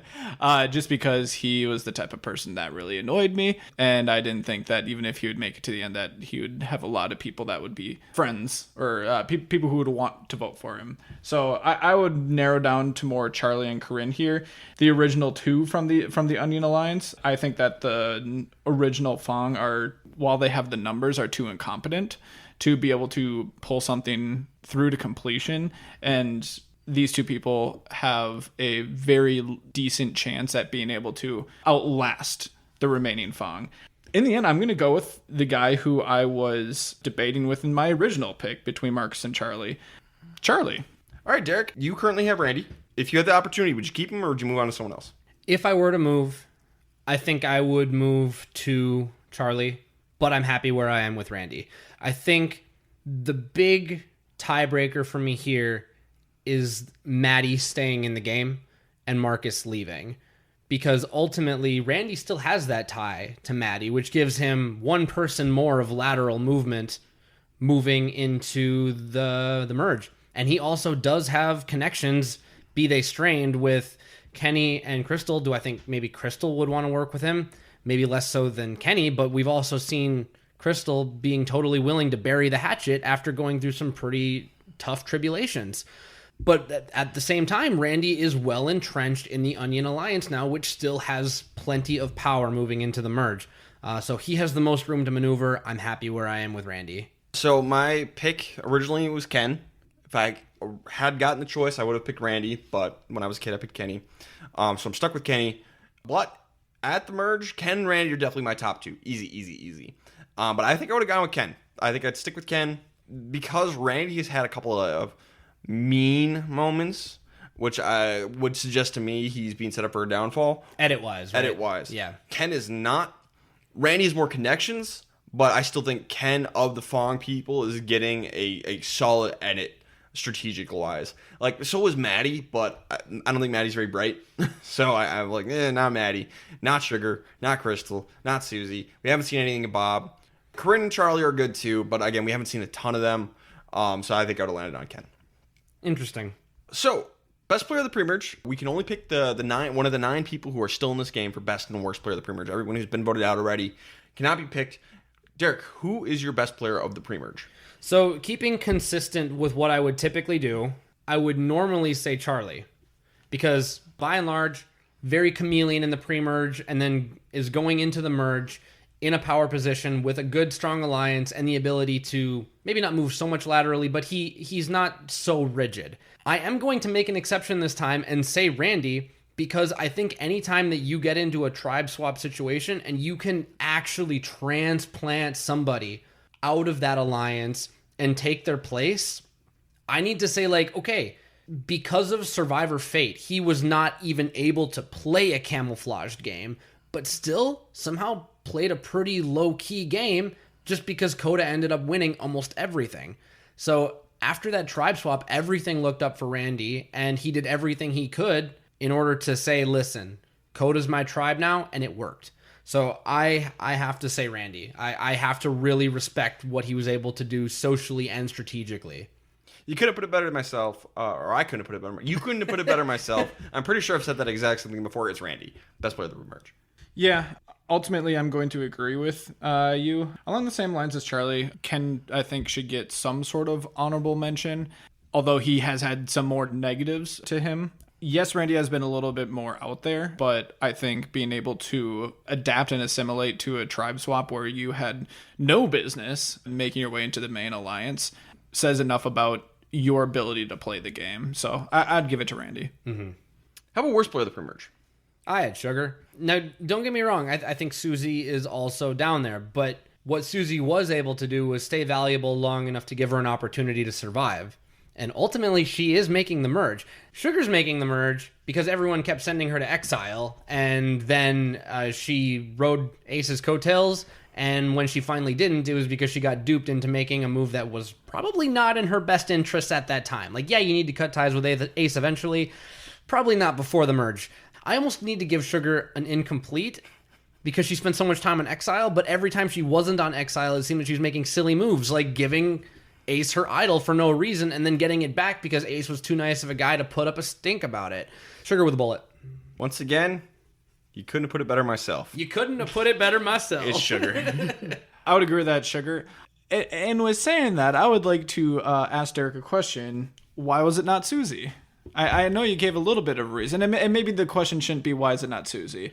I'm going to ask a new question. My question is, who would win in a final 2, Susie or Sugar? Sugar. Even if she didn't play the game very well, I don't think there's anybody out there who dislikes Sugar. If you end up with a final, like in a final 2 situation, at least people like Sugar, and they're like, you know what?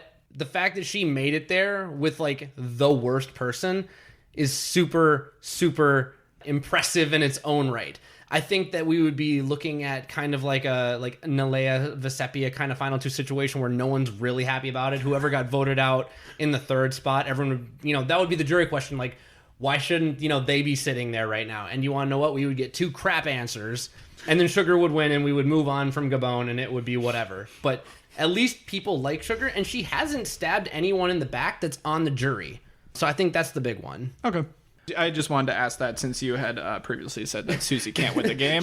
And then you gave Sugar the worst of Sugar played worse, but I still think Susie can't win. Okay. There's something to be said. You can be a bad player, but likable and still win. Yep. All right, so any final thoughts before as we're going into the merge? Anything else you guys want to address? I got two things. One we already touched on a little bit. Jeff consistently miffed it on the previously on Survivor. Don't get me wrong. I love it when we can dunk on a tribe that is an absolute train wreck. We did not miss a trick on Oolong in season 10, and we should not, because Oolong is the most pathetic tribe I've ever seen. Jeff, you need to give credit where it's due. The Kelly pick on the tribe swap was a good move. Fong was not an absolute zero in episode 2, and everything they did was not the worst. Give credit where it's due, and that will actually help to enhance the bad things when they happen, because then you've got more of a roller coaster rather than it just being this, like, we're trying to, like, resuscitate the Fong tribe. We're giving them every opportunity, and they're just crap. So Jeff has been an active detriment to this season, and it was so jarring for me that I noticed it, and I even, like, I took a note and I messaged you guys about it. So Jeff needs to do better. And my second note is that Bob had his buff tied in a bow tie, and I am 100% here for that energy. He's the Bill Nye the Science Guy Survivor. And he looks exactly like him. And I swear he's angling for it. Like, he was probably teaching them about chemistry while they were out there. So I just wanted to say, like, you know, Bob, you got replaced in the Alliance. You may have not done a lot of great things, but you're still an older man on Survivor who's made the merge. And the bow tie. I'm here for that energy. Hey, he could have been voted out second like Jillian. Exactly, 100%. So he did a lot right. For as often as we got to dunk on him, you have to do a lot right to be in the position for us to criticize you this late in the game when you're the older man on the season. Good on you. Sure. Weather report, anything you want to say? There really isn't anything to talk about for rain. Just like in Survivor Africa, I think the wildlife is maybe the most interesting thing. One thing I did notice, bug bites all over. I'm guessing a lot of that was like fire ants or war ants or whatever they're called. I know Sugar stepped on a nest at one point. Kenny was eaten alive this whole time. I would be terrified of crocodiles and elephants and all of the any animal that's big enough to kill me if it gets mad. Like, I'm terrified of. But they did get shacks and huts to start with. They both got fire pretty early on, so I don't think that it's been overly bad of a time. Exile Island, I think Sugar might have actually had one of the easiest times in Survivor history to this point, because she lived on Exile on fresh fruit her entire pre-merge, and a hammock and a roof. So kind of a mixed bag here. I don't think it's as hard as the original Africa. The water situation seemed better. Not even comparable. So I would say landing somewhere maybe in the middle. It certainly was hot, but, you know, all in all, not a bad season to be on, but not one of the easiest. You're not on a beach. Yeah. Josh. Hello. It's finally your time to shine. Aha, yes. You are the memorability consultant. You get to decide what is the most memorable moment of every season. We're halfway through the pre-merge. What would you say is the most memorable moment of the pre-merge for Survivor Gabon? So I have two finalists here, and I will offer up nominations if neither of these are on your guys' list. But the two that I had were the overall concept of the Garden of Eden at Exile Island, and just how that entire concept works of being able to choose your comfort and everything. And even on top of that, Sugar just going one after another, back to back to back, just continuously. So the Sugar Shack, essentially. The Sugar Shack, essentially. The other one is throwing the idol into the ocean. Those would have been my two nominations. Yeah. I think those two, and maybe the elephants showing up at camp. Those are what I think of when I think of Gabon pre-merge. Yep. For some reason, like the wildlife aspect of it, I actually... The one like scene nature wise that really stands out is when Maddie found saw the elephant, and everyone went and watched it. I think it like showered itself even or something in the river in front of them. That was really the one that stood out to me. But I think since it's so familiar with season 3 Africa, it's the novelty of it is not quite there compared to last time. Ultimately, the one that I'm going to go with that stands out the most is chucking the idol into the ocean, just because it's something that we've never seen before. A new aspect of gameplay. Yeah. They're game changers. Game changers. Yeah, I can't argue with that one. Yeah, I think that's a good pick. Yep, like it. So next up, we're going to be talking about the post-merge of Survivor Gabon. So we'll see how this plays out for our winner picks and the rest of this cast. So yeah, this should be fun. Anything else, guys? You know, we didn't mention it at the beginning during housekeeping, but everyone, if you have one friend that you want to tell about this podcast, remember, if everyone tells one person, we double in size. We see our listenership growing, and we love it, and we've gotten more messages recently, and We love talking about Survivor, and we want to be your friends to talk about Survivor with you. So do that if you would like more people to join this little family, this little club that we're gathering. I would really appreciate it. We appreciate it. Yes, any questions or comments, or if you think we're wrong about a best or worst player or something like that, or one of my horrendous takes. Yeah, criticize Derek's take. Actually, ignore everything else up until this point and just berate Derek on social media about his terrible takes. We love to interact with people on social media, so go ahead and get at us. And then, go ahead and follow us, 5-star reviews and all that fun stuff. Help us make money, please, and thank you. We're all here for the $1 million. Yes. Yeah. Yes. One way or another. Anything else, guys? That's it. I'm excited to get into the post-merge. All right, this has been the Castaway Consultants. Got nothing else for you. Good night.